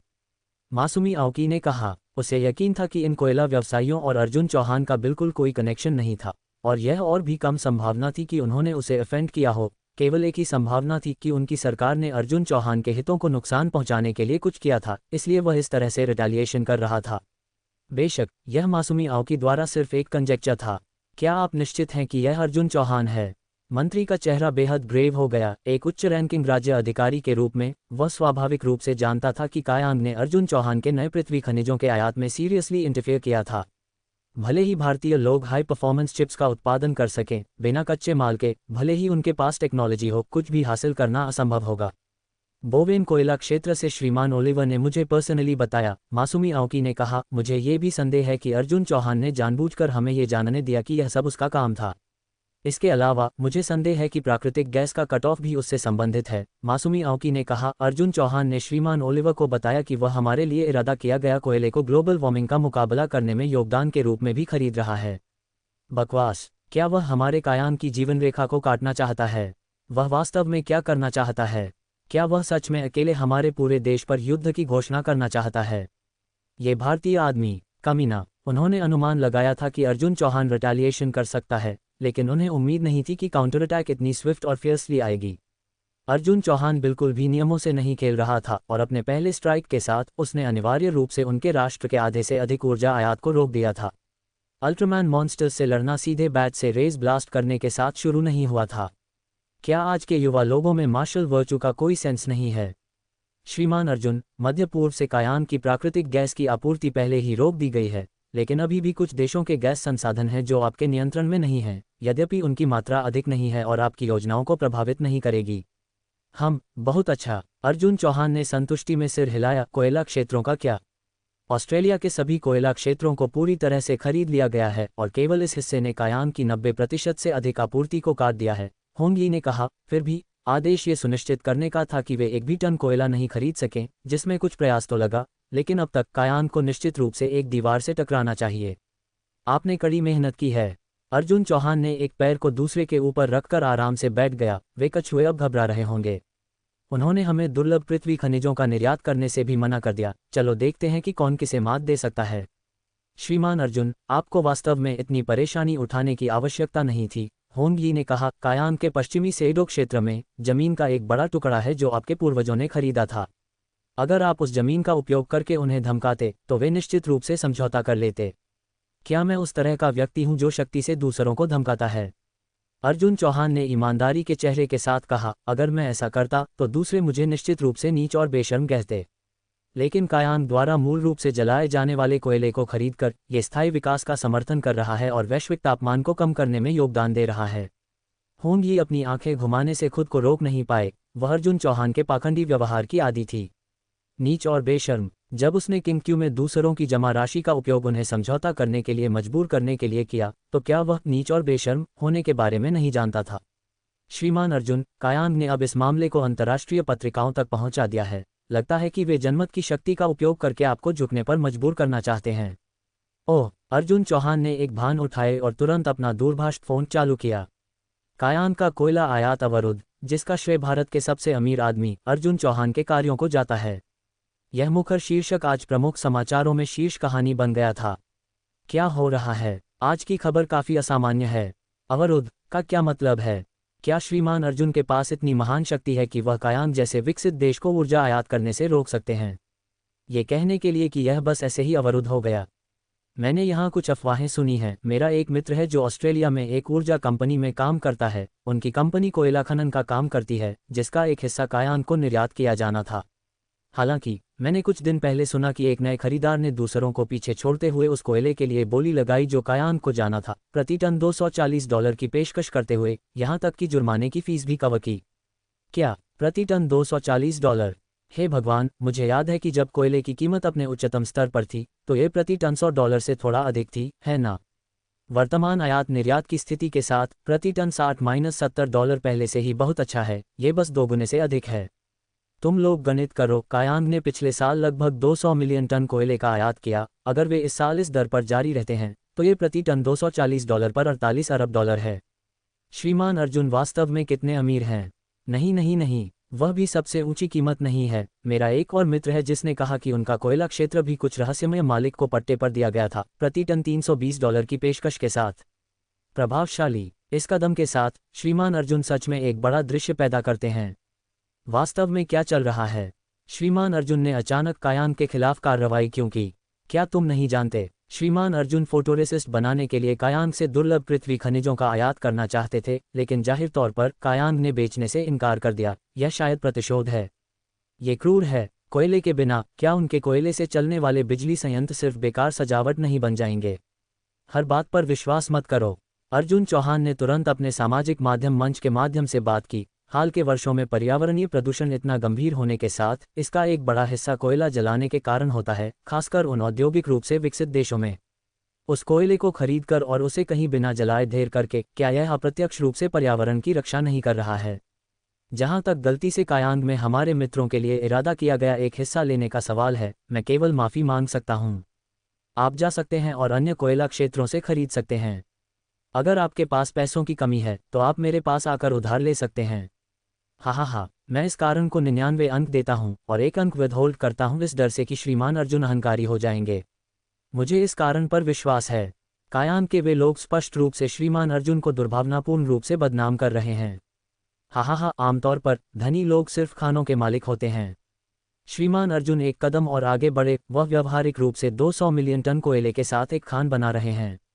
कायांग के लोगों से मजबूत निंदा जनता के लिए पूरी तरह से निरर्थक लग रही थी, जो न केवल अर्जुन चौहान को दोष देने वाले नहीं थे, बल्कि उनके दिल में उनके चतुर कदम के लिए उनकी प्रशंसा भी कर रहे थे। लेकिन उन देशों का रवैया, जिनका कायांग के साथ अच्छे संबंध थे, पूरी तरह से अलग था। जब बड़ा भाई मुसीबत में था तो वे मदद की पेशकश कैसे नहीं कर सकते थे? हम मांग करते हैं कि अर्जुन चौहान तुरंत कायांग को वे कोयला संसाधन हिस्से वापस करे और सार्वजनिक रूप से माफी मांगे। यह क्या है? कौन सा छोटा देश? पलाव? मैंने इसके बारे में कभी सुना भी नहीं। मैं इसके बारे में जानता हूँ। बहुत पहले वे लगभग कायांग द्वारा आत्मसात हो गए थे और उनके वर्तमान नेता का एक बहुत मजबूत कायांग समर्थक रुख है।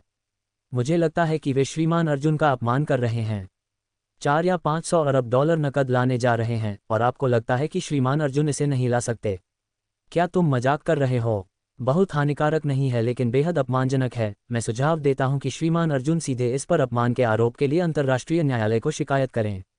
श्रीमान अर्जुन ने पहले ही कहा, वह वैश्विक पर्यावरण में योगदान दे रहे हैं। आप आम लोग श्रीमान अर्जुन की महान महत्वाकांक्षा को कैसे नहीं समझ सकते?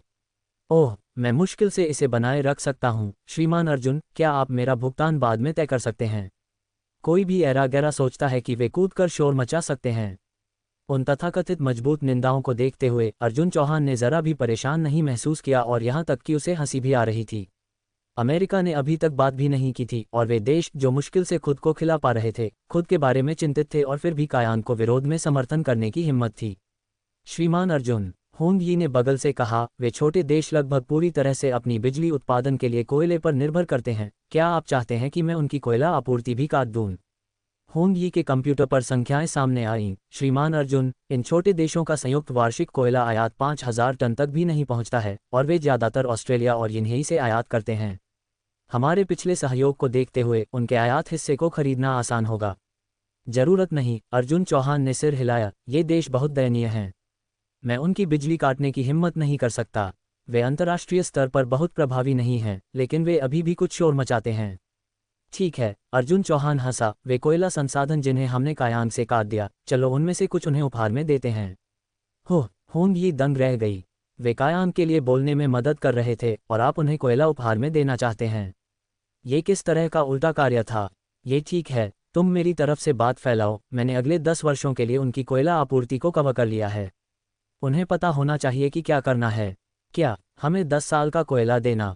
हम एक साल में 800 टन कोयले का आयात करते हैं। वह 10 वर्षों में कई अरब डॉलर है। वह हमारे देश को एक बड़ी राशि बचाएगा। सच में, तुम गंभीर हो। मिल गया। मिल गया, हमें पता है कि क्या करना है। हम्फ, कायांग ने पहले हमारे देश पर आक्रमण किया था, जिससे गंभीर प्रभाव पड़े और हम लंबे समय से उनके खिलाफ खड़े होना चाहते थे। जब उन छोटे देशों को होंगी द्वारा आयोजित कॉल प्राप्त हुआ तो वे इतने खुश थे जैसे उन्हें खजाना मिल गया हो। हालांकि उन्होंने हमेशा कायांग को देखा था, उन्हें कायांग से कभी भी किसी भी प्रकार की सहायता प्राप्त नहीं हुई थी, चाहे वह आर्थिक रूप से हो या सैन्य रूप से। अब उनके सामने ऐसे महत्वपूर्ण लाभों के साथ अरबों डॉलर बड़े देशों के लिए ज़्यादा मायने नहीं रख सकते हैं, लेकिन कुछ छोटे देशों के लिए यह एक साल की सकल घरेलू उत्पाद के बराबर हो सकता है। ऐसे प्रलोभन का सामना करते हुए मान सम्मान की परवाह किसने की? उन्होंने जल्दी से अपने पिछले बयानों को बदल दिया। हमारा देश कायांग के रक्त छींटे वाले कार्यों की कड़ी निंदा करता है। कायांग हर साल भारी मात्रा में ग्रीनहाउस गैसों का उत्सर्जन करता है। श्रीमान अर्जुन के कार्य पर्यावरण की रक्षा करना चाहते हैं, जो सभी मानवता से संबंधित एक महत्वपूर्ण बचाव अभियान है। क्या हो रहा है? उन छोटे देशों को देखकर जो पहले कायांग का समर्थन करते थे, दोनों घरेलू और अंतर्राष्ट्रीय जनता बेहद हैरान थी। नवीनतम रिपोर्टों को देखकर अर्जुन चौहान ने एक संतुष्ट मुस्कान प्रकट की। वास्तव में अच्छी महक देर हो सकती है, लेकिन ये कभी भी प्रकट होने में विफल नहीं होती है। निश्चित रूप से। ये रहा आपके उपन्यास का भारतीय रूपांतरण, शुद्ध हिंदी में। अर्जुन, अच्छी खबर है। अगले दिन अर्जुन चौहान को एक रोमांचक फोन आया। आचार्य चंद्र, आप बहुत उत्साहित लग रहे हैं, इसका मतलब है कि हमारी प्रकाश उत्कीर्ण यंत्र तकनीक ने बड़ी बाधाओं को पार कर लिया है ना? हाँ, बिल्कुल, आचार्य चंद्रेश ने कहा। 3 महीने के तकनीकी विश्लेषण और अनुसंधान व विकास के बाद हमने आपके चित्रों को पूरी तरह से समझ और आत्मसात कर लिया है, और पहला प्रतिरूप प्रोटोटाइप भी बन चुका है। अब हम प्रकाश उत्कीर्ण यंत्रों का बड़े पैमाने पर उत्पादन शुरू कर सकते हैं। बहुत बढ़िया। अर्जुन चौहान बहुत खुश था। उसने सोचा था कि जल्दी से जल्दी सिलिकॉन चांदनी इस साल मई या जून तक उत्पादन शुरू नहीं कर पाएगी, लेकिन अब तो केवल मार्च है और सब कुछ लगभग तैयार है। फिर भी हमें एक परिशुद्धता उपकरण निर्माण संयोजन रेखा असेंबली लाइन की आवश्यकता है। हमारी वर्तमान तकनीक से हम आवश्यक स्तर तक नहीं पहुंच सकते हैं और हमें विदेशी कंपनियों से सहायता लेनी पड़ सकती है। आचार्य चंद्र, क्या आप किसी ऐसी कंपनी को जानते हैं जिसमें ये क्षमता है? अर्जुन चौहान ने पूछा। हालांकि उसके पास परिशुद्धता उपकरणों की तकनीक भी थी, इतने कम समय में इतनी सारी चीजें शुरुआत से बनाना उसकी सीमित ऊर्जा और समय से परे था। वर्तमान में यूरोप की ओमोस और बाओ दोनों में हमारी परिशुद्धता की आवश्यकताओं को पूरा करने की क्षमता है, आचार्य चंद्रेश ने कहा। होंगी, क्या तुम एक पल के लिए आ सकती हो? अर्जुन चौहान ने आवाज लगाए। श्रीमान अर्जुन, आपको मुझसे क्या करवाना है? मेरे लिए ओमोस और बाओ के परिशुद्धता यंत्र कारखानों को खरीद लो। अर्जुन चौहान का लहजा इतना सामान्य था जैसे वह किसी से अपने लिए 2 ब्रेड खरीदने के लिए कह रहा हो। इसमें कितना समय लगेगा? होंग यी ने तुरंत दोनों कंपनियों की जानकारी निकाली। श्रीमान अर्जुन, ओमोस एक सरकारी उद्यम है, जिससे अधिग्रहण थोड़ा मुश्किल हो सकता है, लेकिन बाओ एक निजी तकनीकी कंपनी है, जिसका कुल बाजार मूल्य 10 अरब डॉलर से कम है। मैं कल शेयर बाजार बंद होने से पहले अधिकांश शेयरों का अधिग्रहण पूरा कर सकती हूँ। फोन पर सुन रहे आचार्य चंद्रेश ने आह भरी। उनका इरादा तो केवल एक उत्पादन लाइन किराए पर लेने का था, या एक खरीदना भी उत्पादन की जरूरतों को पूरा करने के लिए पर्याप्त होता। लेकिन अर्जुन चौहान ने पूछा तक नहीं और सीधे कंपनियों का अधिग्रहण करने के लिए कूद पड़ा। वे इसका जवाब कैसे दें? अन्यथा सभी चिप कंपनियों को जीत लो, उन्हें अपना बना लो और किसी भी स्वतंत्र अनुसंधान और विकास की आवश्यकता नहीं होगी। अर्जुन, हमारी चर्चा के बाद जो कुछ बचा है वह कच्चा माल का मुद्दा है, आचार्य चंद्रेश ने कहा। अप्रैल के अंत तक हम औपचारिक उत्पादन शुरू कर सकते हैं, लेकिन अगर नई खनिज खान वितरित नहीं कर सकती तो हमें परिचालन की शुरुआत में देरी करनी पड़ सकती है। उसकी चिंता मत करो, अर्जुन चौहान हंसा। अधिकतम 1 सप्ताह में वे हमारे पास आ रहे होंगे, जब तक कि उनके परमाणु संयंत्र और नई ऊर्जा बिजली स्टेशन अपनी बिजली उत्पादन को दोगुना करने में कामयाब नहीं हो जाते। कोयला अधिग्रहण उन्हें दबाव में लाने के लिए था, जैसे को तैसा। अर्जुन चौहान ने कहा, अगर हम उन्हें चोट नहीं पहुंचाएंगे तो उन्हें कैसे पता चलेगा कि हमसे छेड़छाड़ नहीं की जा सकती? सच कहूं तो मैंने उनकी प्राकृतिक गैस की आपूर्ति भी काट दी है। मध्य पूर्व में वे गैस के कुएं वास्तव में मेरे नियंत्रण में हैं। हा, आचार्य चंद्रेश फोन पर हंसे। ठीक है, तो हम आपकी खबर का इंतजार करेंगे। इतने सारे कॉल हाल ही में क्यों आ रहे हैं? वह मरा हुआ समलैंगिक व्यक्ति वांग लिंग तो नहीं है ना? अर्जुन चौहान ने अभी फोन रखा ही था कि उसका मोबाइल फिर से बज उठा। आखिरकार बहुत कम लोग थे जो उसका नंबर जानते थे, वे सिर्फ उसके सबसे करीबी मित्र थे। श्रीमान अर्जुन, नमस्कार। दूसरे छोर से एक विद्वत्तापूर्ण आवाज आई, लेकिन आवाज अपरिचित थी। मैं अर्जुन चौहान हूँ, क्या मैं पूछ सकता हूँ कि यह कौन है? परेशान करने के लिए क्षमा करें, मुझे पहले अपना परिचय देने दें। मैं जो जिंगकॉन हूँ, अंतर्राष्ट्रीय वाणिज्य मंडल का अध्यक्ष। नमस्कार अध्यक्ष जो, अर्जुन चौहान ने विनम्रता से जवाब दिया। क्या आपको मुझसे कुछ चाहिए? अध्यक्ष जो। श्रीमान अर्जुन, थोड़ी परेशानी है, अध्यक्ष जो ने कहा। आज शांगहोंगवान निगम के प्रतिनिधियों ने हमसे शिकायत की, ये दावा करते हुए कि आपने कोयला आयात पर एकाधिकार कर लिया है, और मुझे आश्चर्य है। बहुत बढ़िया, जो लोग जनमत से मुझे नहीं मार सकते वे मेरे साथ यह खेल खेलना शुरू कर रहे हैं। अर्जुन चौहान हैरान नहीं था, क्योंकि उसने अनुमान लगाया था कि दूसरी पार्टी उस पर दबाव डालने के लिए ऐसी चालों का सहारा लेगी। इससे मुझ पर दबाव डालने की कोशिश कर रहे हैं। अर्जुन चौहान ने स्नेह किया, लेकिन उसके निजी खरीद व्यवहार ने किसी भी राष्ट्रीय या अंतर्राष्ट्रीय कानून का उल्लंघन नहीं किया था। मैंने कब उनके कोयला आयात पर एकाधिकार किया? अर्जुन चौहान ने इनोसेंस का नाटक किया। मुझे कोई पता नहीं। श्रीमान अर्जुन, शांगहोंगवान निगम के प्रतिनिधियों ने दावा किया कि आपने दुनिया के प्रमुख कोयला क्षेत्रों द्वारा मूल रूप से उन्हें निर्यात करने के लिए इरादा किया गया सारा कोयला खरीद लिया, जिसने उनकी कंपनी के विकास को गंभीर रूप से प्रभावित किया। तो ऐसा हो रहा है? अर्जुन चौहान ने कहा, मैंने वह कोयला खरीदा, लेकिन मुझे नहीं पता था कि वह उनका था। आपने ऑनलाइन समाचार देखा है ना? मैंने पहले कहा था कि मैंने उन कोयलों का अधिग्रहण मुख्य रूप से वैश्विक तापमान को धीमा करने के लिए किया था। मैंने कभी किसी को विशेष रूप से लक्षित नहीं किया, और मैंने इतना ज़्यादा भी नहीं खरीदा, बस 200 मिलियन टन, केवल 200 मिलियन टन कोयला। क्या इसे एकाधिकार माना जा सकता है? अर्जुन चौहान ने एक नाइव टोन में कहा, अगर यह सच में ऐसा है तो वे बहुत गरीब हैं। जब मैंने कुछ दिन पहले इसके बारे में पहली बार पता लगाया तो मैंने सोचा कि यह उनके हिस्से का केवल एक छोटा सा हिस्सा था। अध्यक्ष जो दंग रह गया। बहुत गरीब? अगर एक समाज में धन को प्रति व्यक्ति सकल घरेलू उत्पाद से आंका जाता है तो कायांग भारत से कई गुना अधिक धनी होगा। बस 200 मिलियन टन? हमारे भारत को प्रति वर्ष लगभग 30 अरब टन की आवश्यकता है ना? श्रीमान अर्जुन, हमारे अपने भारत के कोयला खदानों और कोयला क्षेत्रों द्वारा उत्पादित कोयला हमारी खपत के लिए पर्याप्त है, और हम अतिरिक्त निर्यात भी करते हैं, लेकिन उनमें वर्चुअली कोयला संपत्तियों की कमी है। उनके लगभग 99% कोयले आयात पर निर्भर करते हैं, और पिछले साल उनका कुल आयात केवल लगभग 180 मिलियन टन था। आप एक बार में 200 मिलियन टन खरीद रहे हैं। क्या यह उनके पूरे हिस्से को खरीदने के समान नहीं है? ये कठोर है, अर्जुन चौहान ने दया के स्वर में कहा। सच में एक दयनीय देश। मैंने सोचा कि वे 200 मिलियन टन ज़्यादा फर्क नहीं करेंगे। गलती से मैंने उन्हें लगभग दिवालिया कर दिया। मेरी गलती। लेकिन आप पूरी तरह से मुझे दोष नहीं दे सकते। मैं उन कोयला क्षेत्रों से कोयला खरीद रहा था, लेकिन उन्होंने कहा कि अगले साल का कोटा पहले ही बिक चुका था। मैंने उन्हें पेनल्टी फी सहित अधिक भुगतान करने की पेशकश की। मुझे नहीं पता था कि वे अपना कोयला काट रहे थे।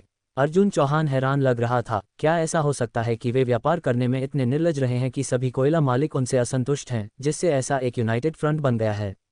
मेरी एकमात्र इच्छा विश्व शांति है। मैं कोई बुरी मंशा कैसे रख सकता हूँ?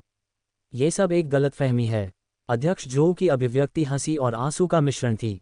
अपना अधिकांश जीवन जीने के बाद वह स्वाभाविक रूप से बता सकता था कि अर्जुन चौहान बहाने बना रहा था, और उसकी व्यंग्यात्मक व्याख्या ने यहाँ तक कि कायांग के भूमि संसाधनों की कमी का भी मजाक उड़ाया था, लगभग ऐसा जैसे वह गलती से उनके पतन का कारण बन सकता था। आखिरकार वे एक विकसित देश थे, फिर भी अर्जुन चौहान के मुंह में वे एक फ्रैजाइल और गरीब देश में बदल गए। सच कहूं तो यहाँ तक कि अध्यक्ष जोऊ ने भी अर्जुन चौहान ने जो किया उसके लिए गुप्त रूप से चीयर किया, लेकिन चूंकि मामला उसके ध्यान में बढ़ गया था, वह बस इसे नज़रअंदाज नहीं कर सकता था, है ना? श्रीमान अर्जुन, शांगहोंगवान निगम का प्रतिनिधि वर्तमान में मेरे कार्यालय में है। चूंकि यह सब एक गलतफहमी है, मुझे आश्चर्य है कि क्या आपके लिए आना सुविधाजनक होगा। हाँ, मैं समझ गया। मैं शुद्ध हिंदी में रूपांतरण जारी रखूंगा, जिसमें कोई भी अंग्रेजी शब्द नहीं होगा। ठीक है, चूंकि यह एक गलतफहमी है तो चलो आमने सामने बैठकर बात करते हैं। दुश्मनी को पाले रखने से बेहतर है कि उसे सुलझा लिया जाए, अर्जुन चौहान ने हंसते हुए जवाब दिया। हा, श्रीमान अर्जुन इसे शांति से सुलझाने को तैयार हैं, ये तो स्वाभाविक रूप से सबसे अच्छा है। निदेशक जोऊ ने राहत की सांस ली।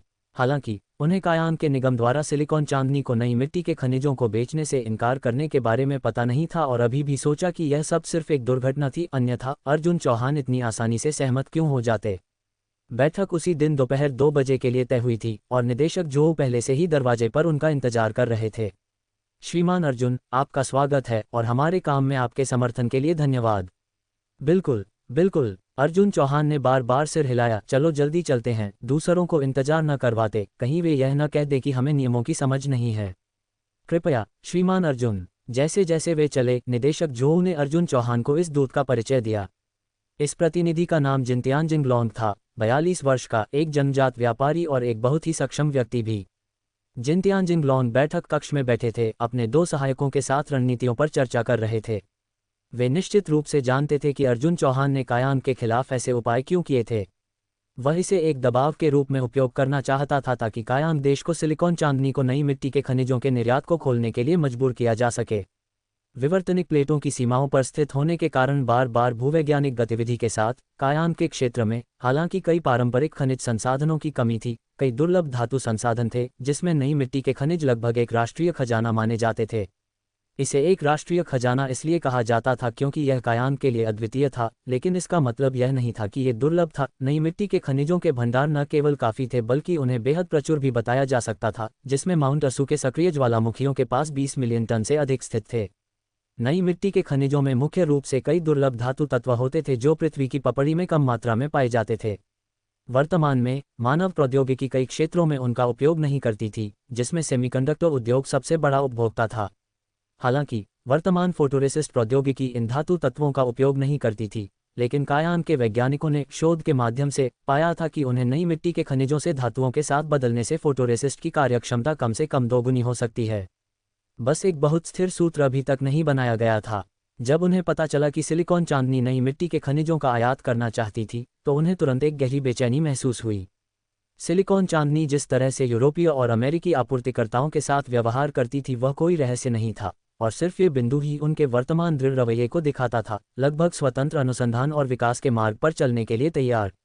क्या उनके पास क्षमता थी या नहीं, यह अभी भी एक रहस्य था, लेकिन नई मिट्टी के खनिजों के आयात के मामले में कायांग के लोगों ने कुछ सुराग देखे और यहां तक कि साहपूर्वक अनुमान लगाया कि भारत के लोगों ने संभवतः एक नया सूत्र विकसित किया हो। चाहे उनका अनुमान सही हो या गलत, उन्होंने तुरंत एक निर्णय लिया, सिलिकॉन चांदनी को नई मिट्टी के खनिजों का निर्यात करने से इनकार कर दिया। दुर्लभ पृथ्वी खनिज महत्वपूर्ण हैं, लेकिन कोयला संसाधन भी उतने ही महत्वपूर्ण हैं। इस तरह से बातचीत करना उनका अंतिम उपाय था। इससे पहले उन्होंने लगभग सभी वैश्विक कोयला आपूर्तिकर्ताओं से पूछताछ की थी, लेकिन या तो उनका कोयला पहले ही पूरी तरह से बुक हो चुका था, या अर्जुन चौहान द्वारा खरीद लिया गया था, या कुछ देशों से संबंधित था जिनके साथ उनके बुरे संबंध थे, जो किसी को जब वह गिर रहा हो तब लात मारने जैसी चीज को छोड़ना नहीं चाहते थे। भले ही उन्होंने कीमत को प्रति टन 80 अमेरिकी डॉलर तक बढ़ा दिया था, जो बाजार दर से कहीं ऊपर था, आपूर्तिकर्ता अभी भी उनका उत्साहपूर्वक मजाक उड़ाते थे और उनके अनुरोधों को अस्वीकार कर देते थे। जहां तक परमाणु और नवीकरणीय ऊर्जा उत्पादन के अनुपात को बढ़ाने का सवाल है, वह अगले दशक के भीतर केवल एक सपना था। परमाणु ऊर्जा अच्छी थी, लेकिन रिएक्टर प्रौद्योगिकी के मुद्दे और पिछले हादसों ने कायांग को पहले ही कड़वाहट का स्वाद चखा दिया था। बहुत विचार विमर्श के बाद एकमात्र तरीका ये बचा था कि अर्जुन चौहान इन आयात शेयरों को छोड़ दें और कोयला क्षेत्र के आदेशों को रद्द कर दें, जिससे कायांग अपनी बिजली आपूर्ति को बहाल कर सकेगा। अब तक उनके कोयले के भंडार 20 दिनों से अधिक नहीं चलेंगे। अगर वे 20 दिनों के भीतर इसे हल नहीं कर सके तो बिजली आपूर्ति गंभीर रूप से प्रभावित होगी, जिसके बाद तितली प्रभाव बटरफ्लाई इफेक्ट की एक श्रृंखला होगी। यह शायद एक काफ़ी चुनौतीपूर्ण बातचीत होगी। अब तक जिनतियानजिंग लोंग ये पता नहीं लगा सका था कि अर्जुन चौहान के साथ इस बातचीत से कैसे निपटा जाए, क्योंकि उसे एक सख्त आदेश मिला था, उन्हें कोयला सुरक्षित करना होगा और वे नई धरती खान को बिल्कुल नहीं बेच सकते। श्रीमान अर्जुन, मैं श्री जिनतियानजिंग लोंग का परिचय देता हूँ, जो कायांग से हैं, उनके 2 सहायकों के साथ। श्रीमान लोंग, ये श्रीमान अर्जुन चौहान हैं। नमस्ते श्रीमान लोंग, अर्जुन चौहान ने विनम्रता से अभिवादन किया। श्रीमान अर्जुन बहुत समय के पाबंद नहीं लगते। मुझे याद है कि मैंने आपको 2 बजे के लिए आमंत्रित किया था और अब तो उस समय से आधा घंटा हो चुका है। जिनतियानजिंग लोंग ने सीधे अर्जुन चौहान को चुनौती देना शुरू कर दिया। उन्हें इनफ स्ट्रॉन्ग दिखने की जरूरत थी ताकि अर्जुन चौहान शायद झुक जाए। जिनतियानजिंग लोंग का चेहरा लाल हो गया। सच कहूं तो वह घरेलू उद्योग को घृणा करता था, लेकिन उसके पास कोई विकल्प नहीं था, क्योंकि यह उद्योग उसके देश कायांग में बाजार का एक बहुत ही महत्वपूर्ण हिस्सा बन गया था। इसे जबरदस्ती बंद करने से गंभीर सामाजिक मुद्दे पैदा होंगे। श्रीमान अर्जुन, यह एक गंभीर अवसर है, क्या ऐसी बातों के बारे में बात करना अनुचित नहीं है? जिनतियानजिंग लोंग ने गुस्से में कहा, ये सोचते हुए कि ऐसा गंभीर मुद्दा अर्जुन चौहान के एक फिल्म देखने से कम महत्वपूर्ण कैसे हो सकता है। यह अनुचित कैसे है? अर्जुन चौहान ने पलटवार किया। ऐसी बातें गंभीर कैसे नहीं हैं? अर्जुन चौहान लंबे समय से बेशर्म था, उसे कभी चेहरे जैसी चीज की जरूरत नहीं थी, और जब किसी बेशर्म व्यक्ति का सामना करना पड़े, अगर आप और भी बेशर्म नहीं हैं, तो आप कैसे जीत सकते हैं? हे निदेशक जो, अर्जुन चौहान ने एक चंचल मुस्कान के साथ कहा, और मैंने इसे उनके कायांग में उनके आधिकारिक स्टोर से खरीदा, तो वह एक स्थानीय विशेषता के रूप में गिना जाता है। आप जिनतियानजिंग लॉन फटने वाला था। स्थानीय विशेषता शब्दों का अपमान बहुत गंभीर था। ठीक है, तुम दोनों, निदेशक जो ने जल्दी से हस्तक्षेप किया, आज हम यहाँ श्रीमान अर्जुन और आपके देश के बीच संघर्ष को सुलझाने के लिए हैं। चलो इन ऑफ टॉपिक मामलों के बारे में बात नहीं करते। बिल्कुल, मैं अर्जुन चौहान, जो हर मिनट लाखों डॉलर के आंकड़े से निपटता हूँ, शिष्टाचार के रूप में यहाँ आने के लिए समय निकाला। मेरे दिए गए चेहरे को बर्बाद मत करो। श्रीमान अर्जुन, प्रभाव का ध्यान रखें। हा, क्षमा करें, मैं बहुत सीधा बोलता हूँ, अर्जुन चौहान ने एक चंचल मुस्कान के साथ कहा। श्रीमान लॉन्ग, मुझे बताओ, आपने मुझे इस बार किस लिए आमंत्रित किया है? श्रीमान अर्जुन, चाहे उन कोयला भंडारों का आपका अधिग्रहण वास्तव में वैश्विक तापमान की चिंताओं के लिए हो या जानबूझकर हमें कायांग में लक्षित करने के लिए हो, मुझे उम्मीद है कि आप ऐसे आचरण को रोकेंगे और उस कोयला कोटे को वापस कर देंगे जो सही मायने में हमारा है। निश्चित रूप से, बिल्कुल, अर्जुन चौहान हंसा। क्या? जिनतियानजिंग लॉन्ग और निदेशक जो दोनों दंग रह गए। अर्जुन चौहान कब इतना सहमत हो गया था? बस ऐसे ही, वह सहमत हो गया। ये तार्किक नहीं था। अर्जुन चौहान ने मेज पर एक हाथ फैलाया। आपका क्या मतलब है, श्रीमान अर्जुन? जिनतियानजिंग लॉन्ग ने पजल्ड होकर पूछा। बकवास, अनुबंध के उल्लंघन के लिए जुर्माना। अर्जुन चौहान ने कहा, मेरे पास उनके साथ अनुबंध हैं, प्रत्येक 10 अरब से 100 अरब अमेरिकी डॉलर तक हैं, और अगर मुझे सही याद है तो कुल 27 अरब अमेरिकी डॉलर है। श्रीमान लॉन्ग, कृपया मुझे इस जुर्माने के लिए मुआवजा दें। मैं आपके अनुरोध का पालन करूंगा और कहानी को शुद्ध हिंदी में भारतीय संदर्भों के साथ रूपांतरित करूंगा, जिसमें कोई भी अंग्रेजी शब्द नहीं होगा। तुमने क्या कहा? जिनतियानजिंग लॉन्ग का चेहरा अचानक बदल गया। वास्तव में, उसने अभी अभी सब कुछ बहुत सरल सोच लिया था। जब अर्जुन चौहान इतनी आसानी से सहमत हो गया, तो उसने सच में सोचा था कि उसने उसे डरा दिया है, लेकिन ये तो पता चला कि वह खुद ही विदूषक था। प्राकृतिक गैस की आपूर्ति में व्यवधान के कारण ऊपर से निर्देश आया था कि इस साल का कोयला आयात कम से कम 350 मिलियन टन तक पहुंचना चाहिए, और कीमत को भी 80 अमेरिकी डॉलर प्रति टन पर नियंत्रित किया जाना चाहिए। वर्तमान अंतर्राष्ट्रीय स्थिति को देखते हुए 65 अमेरिकी डॉलर प्रति टन को भी एक ऊंची कीमत माना जाएगा। अगर वे 65 अमेरिकी डॉलर प्रति टन पर आयात करते, तो घरेलू कोयला बिजली व्यवसायों के पास मुनाफे का एक बड़ा अंतर होता, उनमें से हर एक निश्चित रूप से इसके लिए स्क्रैम्बलिंग करता। 80 अमेरिकी डॉलर प्रति टन पर 350 मिलियन टन 28 अरब अमेरिकी डॉलर होगा, जो इस साल कोयला आयात के लिए उन्होंने कुल बजट तैयार किया था। लेकिन अर्जुन चौहान ने 27 अरब अमेरिकी डॉलर के जुर्माने की फीस की मांग करके शुरू किया था। अगर वे वास्तव में जुर्माने की फीस के इस हिस्से को काट लेते, तो 1 अरब अमेरिकी डॉलर के साथ वे कितना आयात कर सकते थे? अनुबंध पर हस्ताक्षर करते समय किसने इतनी ऊंची जुर्माने की फीस तय की थी? क्या तुम्हें डर नहीं था कि जब समय आएगा तो तुम भुगतान नहीं कर पाओगे? जिनतियानजिंग लॉन्ग पागल होने की कगार पर था। हालांकि जब अर्जुन चौहान ने उस समय समझौते पर हस्ताक्षर किए, तो उसने इस मुद्दे पर बिल्कुल भी विचार नहीं किया था। सबसे पहले, कोयला खरीदने का पैसा अर्जुन चौहान द्वारा पूरे साल के लिए अग्रिम में भुगतान किया गया था, इसलिए उसके लिए अनुबंध के उल्लंघन की कोई संभावना नहीं थी। भले ही ऐसी स्थिति उत्पन्न हो जाती, सिर्फ 27 अरब अमेरिकी डॉलर उसके लिए कुछ भी नहीं थे। अगर उसे इसका भुगतान करना पड़ता तो वह बस भुगतान कर देता। आखिरकार, जब अर्जुन चौहान ने खरीद की थी, तो उसने सिर्फ 27 अरब अमेरिकी डॉलर से कहीं अधिक प्रीमियम का भुगतान किया था। अगर उसे वास्तव में इस राशि की परवाह होती, तो उसने कीमत इतनी ऊंची नहीं बढ़ाई होती। क्या बात है, तुम्हें मुझ पर विश्वास नहीं है? डर है कि मैं तुम्हें धोखा देने वाला हूं? अर्जुन चौहान ने होंग ही से कहा। होंग ही, श्रीमान तानाका को समीक्षा के लिए उन अनुबंधों की एक प्रति बना दो, ताकि वह हम पर उनके पैसे का गबन करने का आरोप न लगाएं। निश्चित रूप से, श्रीमान अर्जुन, होंग ही ने कहा। निदेशक जो, क्या मैं आपका मुद्रक प्रिंटर उधार ले सकती हूँ, कृपया? कुमारी होंग, इस तरफ से।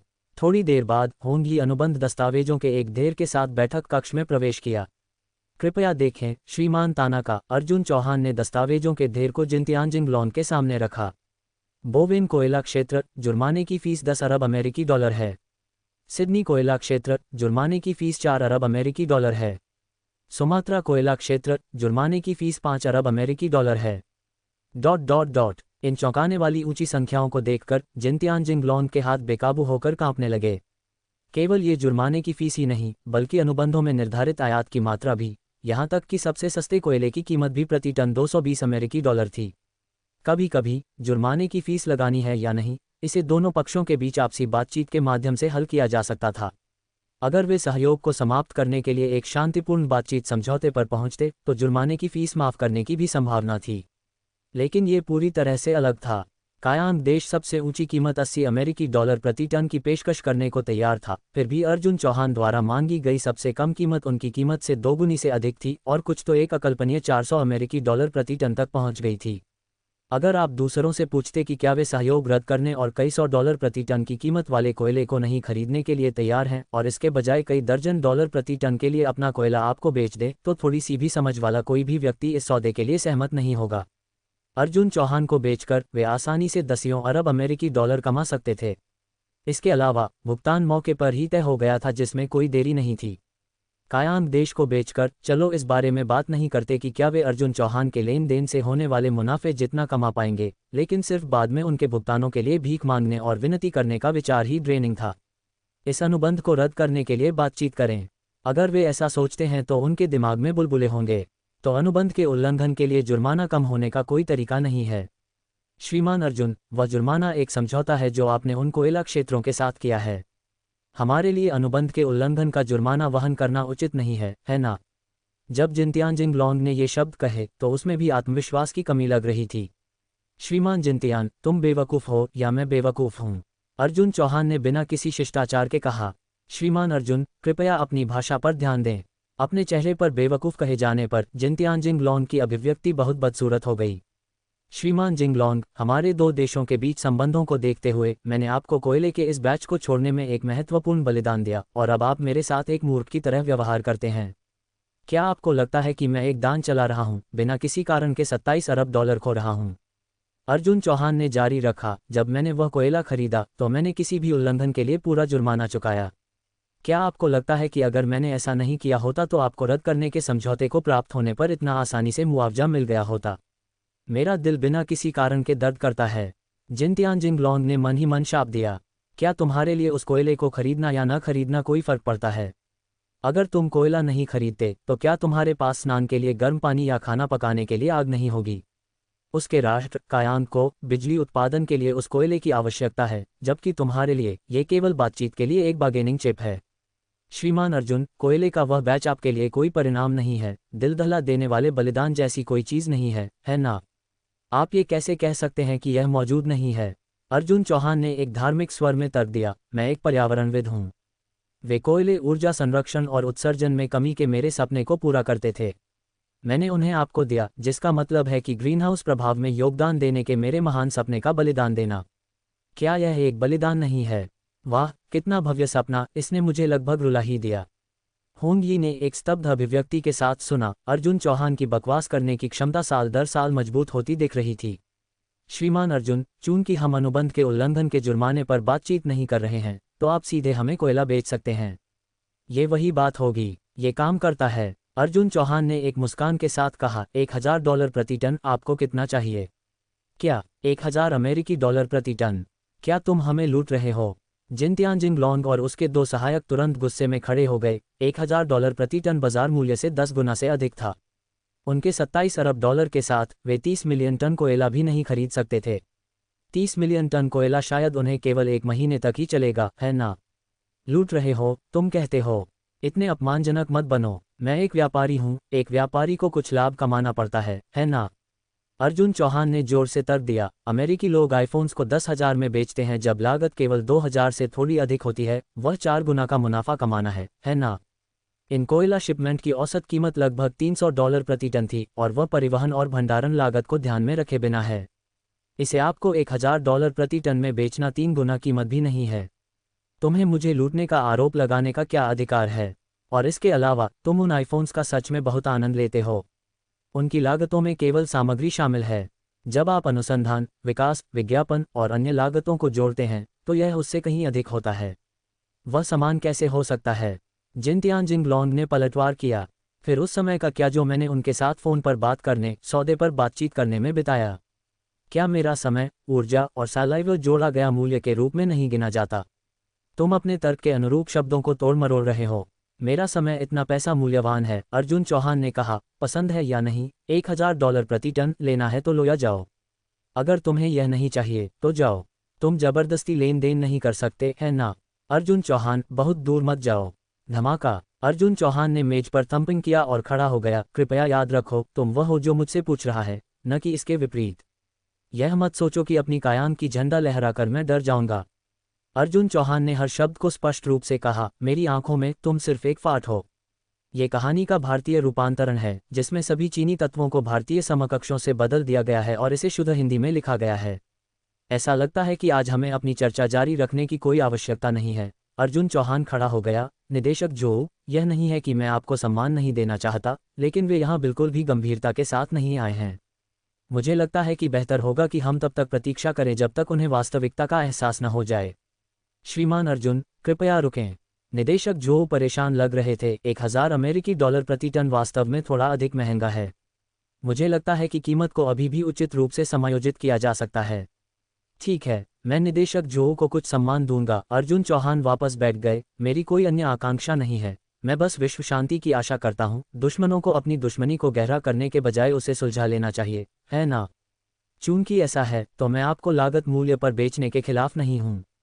300 अमेरिकी डॉलर प्रति टन के औसत मूल्य के आधार पर आप 3.5 अरब टन मांग रहे हैं, जो 1050 अरब अमेरिकी डॉलर के बराबर है। इसमें 270 अरब का जुर्माना जोड़ दें, कुल 1320 अरब अमेरिकी डॉलर। मैं विशेष रूप से उदार हूँ, मैं केवल 1000 अरब अमेरिकी डॉलर मांगूंगा, बाकी का बदलाव मुझे नहीं चाहिए। इसे एक दोस्त बनाना माने। जिनतियानजिन लॉन्ग मौके पर ही सदमे में आ गया। क्या उसके पास 320 अरब अमेरिकी डॉलर की कमी थी? उसके पास 1000 अरब अमेरिकी डॉलर की कमी थी। उनके वित्तीय योजना के लिए जो पैसा उन्होंने योजना बनाई थी, वह इस राशि का बदलाव देने के लिए भी पर्याप्त नहीं था। भले ही अर्जुन चौहान उन्हें लागत मूल्य पर बेचता, वे फिर भी इसे वहन नहीं कर सकते थे। तुम कहते हो कि तुम कोयला खरीद रहे हो, लेकिन तुम बाजार मूल्य को क्यों बिगाड़ रहे हो? क्या ये सिर्फ इसलिए है कि वे इसे वहन न कर सकें? श्रीमान अर्जुन, व्यक्तिगत रूप से मेरा मानना है कि हमें बाजार का सम्मान करना चाहिए। जिनतियानजिन लॉन्ग ने धर्मनिष्ठता से कहा। वर्तमान बाजार मूल्य 65 अमेरिकी डॉलर प्रति टन है, लेकिन श्रीमान अर्जुन के नुकसान को ध्यान में रखते हुए हम 80 अमेरिकी डॉलर प्रति टन की पेशकश कर सकते हैं। जाओ, मूर्ख! अर्जुन चौहान ने मौके पर ही जोर से शाप दिया। क्या तुम्हें लगता है कि मैं एक धर्मार्थ दानदाता हूं जो तुम्हें 80 डॉलर प्रति टन के लिए प्रति टन 300 अमेरिकी डॉलर की औसत आयात लागत पर कोयला बेच रहा हूं? निदेशक जो, आपने सुना, यहाँ कौन किसे लूट रहा है? अर्जुन चौहान जानता था कि ये कायान के लोग बेशर्म थे, लेकिन उसने कभी कल्पना नहीं की थी कि वे इतने बेशर्म हो सकते हैं। उसने आज इस परिदृश्य का अनुमान लगाते हुए कीमतों को बढ़ा दिया था, लेकिन उसने कभी कल्पना नहीं की थी कि कायान के लोगों में वास्तव में उस कीमत को बताने की हिम्मत होगी। उस कीमत को उद्धृत करते समय जिनतियानजिन लॉन्ग का चेहरा भी शर्म से लाल हो गया, लेकिन वह क्या कर सकता है? उनके पास सच में उतना पैसा नहीं है। अगर वे अर्जुन चौहान जितने धनी होते, तो क्या वे अभी भी यहाँ बकवास कर रहे होते? श्रीमान अर्जुन, कृपया गुस्सा न हो, उनकी मांगें वास्तव में थोड़ी अत्यधिक हैं। निदेशक जो को भी लगा कि वह चुप नहीं रह सकते। उनका उद्देश्य दोनों पक्षों के बीच संघर्ष में मध्यस्थता करना था, न कि कायान के लोगों को भारत के लोगों को परेशान करने में मदद करना। वास्तव में मेरे पास एक और समाधान है, अर्जुन चौहान ने कहा। आप अन्य देशों से कोयला खरीदने के लिए भी पैसा खर्च कर सकते हैं। अर्जुन चौहान ये कह रहे थे और हंसे बिना नहीं रह सके। मैं जानता हूं कि आपके देश का ऑस्ट्रेलिया के साथ एक अच्छा संबंध है, अन्यथा आपके 90% आयात उनसे नहीं आते। जब तक आप थोड़ी अधिक कीमत की पेशकश करते हैं, मुझे लगता है कि वे आपको उस कोयले को बेचने के लिए तैयार होंगे जो उन्होंने मूल रूप से जारिस्ट रूस और अमेरिका को निर्यात किया था। जिनतियानजिन लॉन्ग का चेहरा इतना काला हो गया जैसे उसमें जहर मिल गया हो। जारिस्ट रूस और अमेरिका से कोयले के हिस्से छीनने की कोशिश कर रहे हो। क्या उनकी मौत की इच्छा है? हालांकि जारिस्ट रूस का विकास स्तर कायांग से मेल नहीं खा सकता है, वे एक कुख्यात जुझारू राष्ट्र हैं। अगर उन्होंने ऐसा करने की हिम्मत की, तो उन्हें विश्वास है कि अगले ही दिन जारिस्ट रूस के पायलट सीधे उन पर बमवर्षक उड़ाएंगे। जहां तक अमेरिका का सवाल है, वह उनका बड़ा भाई है। क्या एक छोटा भाई अपने बड़े से चोरी करेगा? क्या यह मौत को दावत देना नहीं होगा? हालांकि अन्य छोटे देश भी ऑस्ट्रेलिया से आयात करते हैं, उनकी संयुक्त हिस्सेदारी उनके अंतराल को भरने के लिए भी पर्याप्त नहीं होगी, और यह 1 या 2 महीने में उपयोग हो जाएगा, जिससे अंतर्राष्ट्रीय संबंध गड़बड़ हो जाएंगे। ये वास्तव में नुकसान के लायक नहीं है। हालांकि श्रीमान किम, अगर आप अपने सिलिकॉन चांदनी खानों से नई पृथ्वी के निर्यात को हमारे लिए खोलने को तैयार हैं, तो मैं थोड़ा कम पैसे मांगने पर विचार कर सकता हूं। अर्जुन चौहान ने बहुत सीधे तौर पर कहा। नई पृथ्वी अयस्क। निदेशक जो ने अपने कान खड़े कर लिए। वास्तव में अर्जुन चौहान के अन्य उद्देश्य थे। श्रीमान अर्जुन, ऐसा नहीं है कि हम निर्यात करने को तैयार नहीं हैं, लेकिन हमारी घरेलू मांग बहुत अधिक है। हम जो नई पृथ्वी अयस्क निकालते हैं वह हमारी आंतरिक जरूरतों को पूरा करने के लिए मुश्किल से पर्याप्त है। वह कोई समस्या नहीं है। अर्जुन चौहान मुस्कुराया। मैं अपने देश में खुदाई करने के लिए अपनी टीम का आयोजन कर सकता हूँ। भारत में हमारे पास कई अन्य चीज़ें नहीं हो सकती हैं, लेकिन हमारे पास खुदाई करने वाले बहुत हैं। मैं सीधे लांशियांग टेक्निकल स्कूल खरीद सकता हूँ, खनन शीर्ष स्तरीय होगा। क्या बात है। अनिच्छुक अर्जुन चौहान ने देखा कि उन्होंने इसके बारे में कुछ भी उल्लेख नहीं किया और तुरंत अपनी रुचि खो दी। वैसे भी उसे कोई जल्दी नहीं थी। मूल रूप से उत्पादन मई में शुरू होने वाला था और अब सभी तैयारी का काम मूल रूप से पूरा हो गया था। उसके पास अभी भी कायांग के लोगों के साथ खेलने के लिए 1 या 2 महीने थे, ये देखने के लिए कि पहले कौन धैर्य खोएगा। चूंकि आप तैयार नहीं हैं तो मैं कुछ नहीं कर सकता। अर्जुन चौहान ने अपने कंधों को उछाला। निदेशक जो, अगर वे कभी गंभीरता के साथ बात करने आते हैं तो वे किसी भी समय मुझसे संपर्क कर सकते हैं। ये कहने के बाद अर्जुन चौहान होंगी को लेकर चले गए। कमीना। 1 सप्ताह जल्दी से बीत गया और कायांग बिना किसी निशान के गायब हो गया था। उनकी तरफ से कोई मामूली हलचल नहीं थी। होंगी, कायांग की तरफ से कोई हलचल नहीं है। अर्जुन चौहान को यह थोड़ा अजीब लगा। अभी नहीं, होंगी ने कहा। हालांकि हमारे खुफिया संगठन द्वारा एकत्र किए गए आंकड़ों के अनुसार कायांग में कोयले का भंडार अब 10 मिलियन टन से कम है, जो सबसे अच्छा केवल आधे महीने तक चलेगा। कोई चिंता नहीं, कोई जल्दी नहीं। कंपनी का क्या? कर्मचारियों की स्थिति मूल रूप से स्थिर हो गई है और उत्पादन लाइन 3 दिन पहले हमारे हाथों में स्थानांतरित कर दी गई थी। प्रकाश उत्कीर्णन यंत्रों का पहला बैच उत्पादन में जाने लगा है और डोंजी शहर में साधारण कारखाने के भवन भी खड़े कर दिए गए हैं और भर्ती का अधिकांश काम पूरा हो गया है। अच्छा, अर्जुन चौहान ने संतुष्टि में सिर हिलाया। हालांकि सिलिकॉन चांदनी हाल ही में कुछ परेशानी में आ गई है। क्या परेशानी? अर्जुन चौहान ने पूछा। यह कोई बड़ा मुद्दा नहीं है, लेकिन यह वास्तव में थोड़ा परेशानी भरा है, होंगी ने कहा। हाल ही में बावदाव प्रांत के नियामक ब्यूरो ने कई गुमनाम रिपोर्टें प्राप्त की हैं जिसमें दावा किया गया है कि सिलिकॉन चांदनी में आग सुरक्षा के खतरे हैं। ब्यूरो पिछले कुछ दिनों से लगभग हर दिन लोगों को जांच करने के लिए भेज रहा है।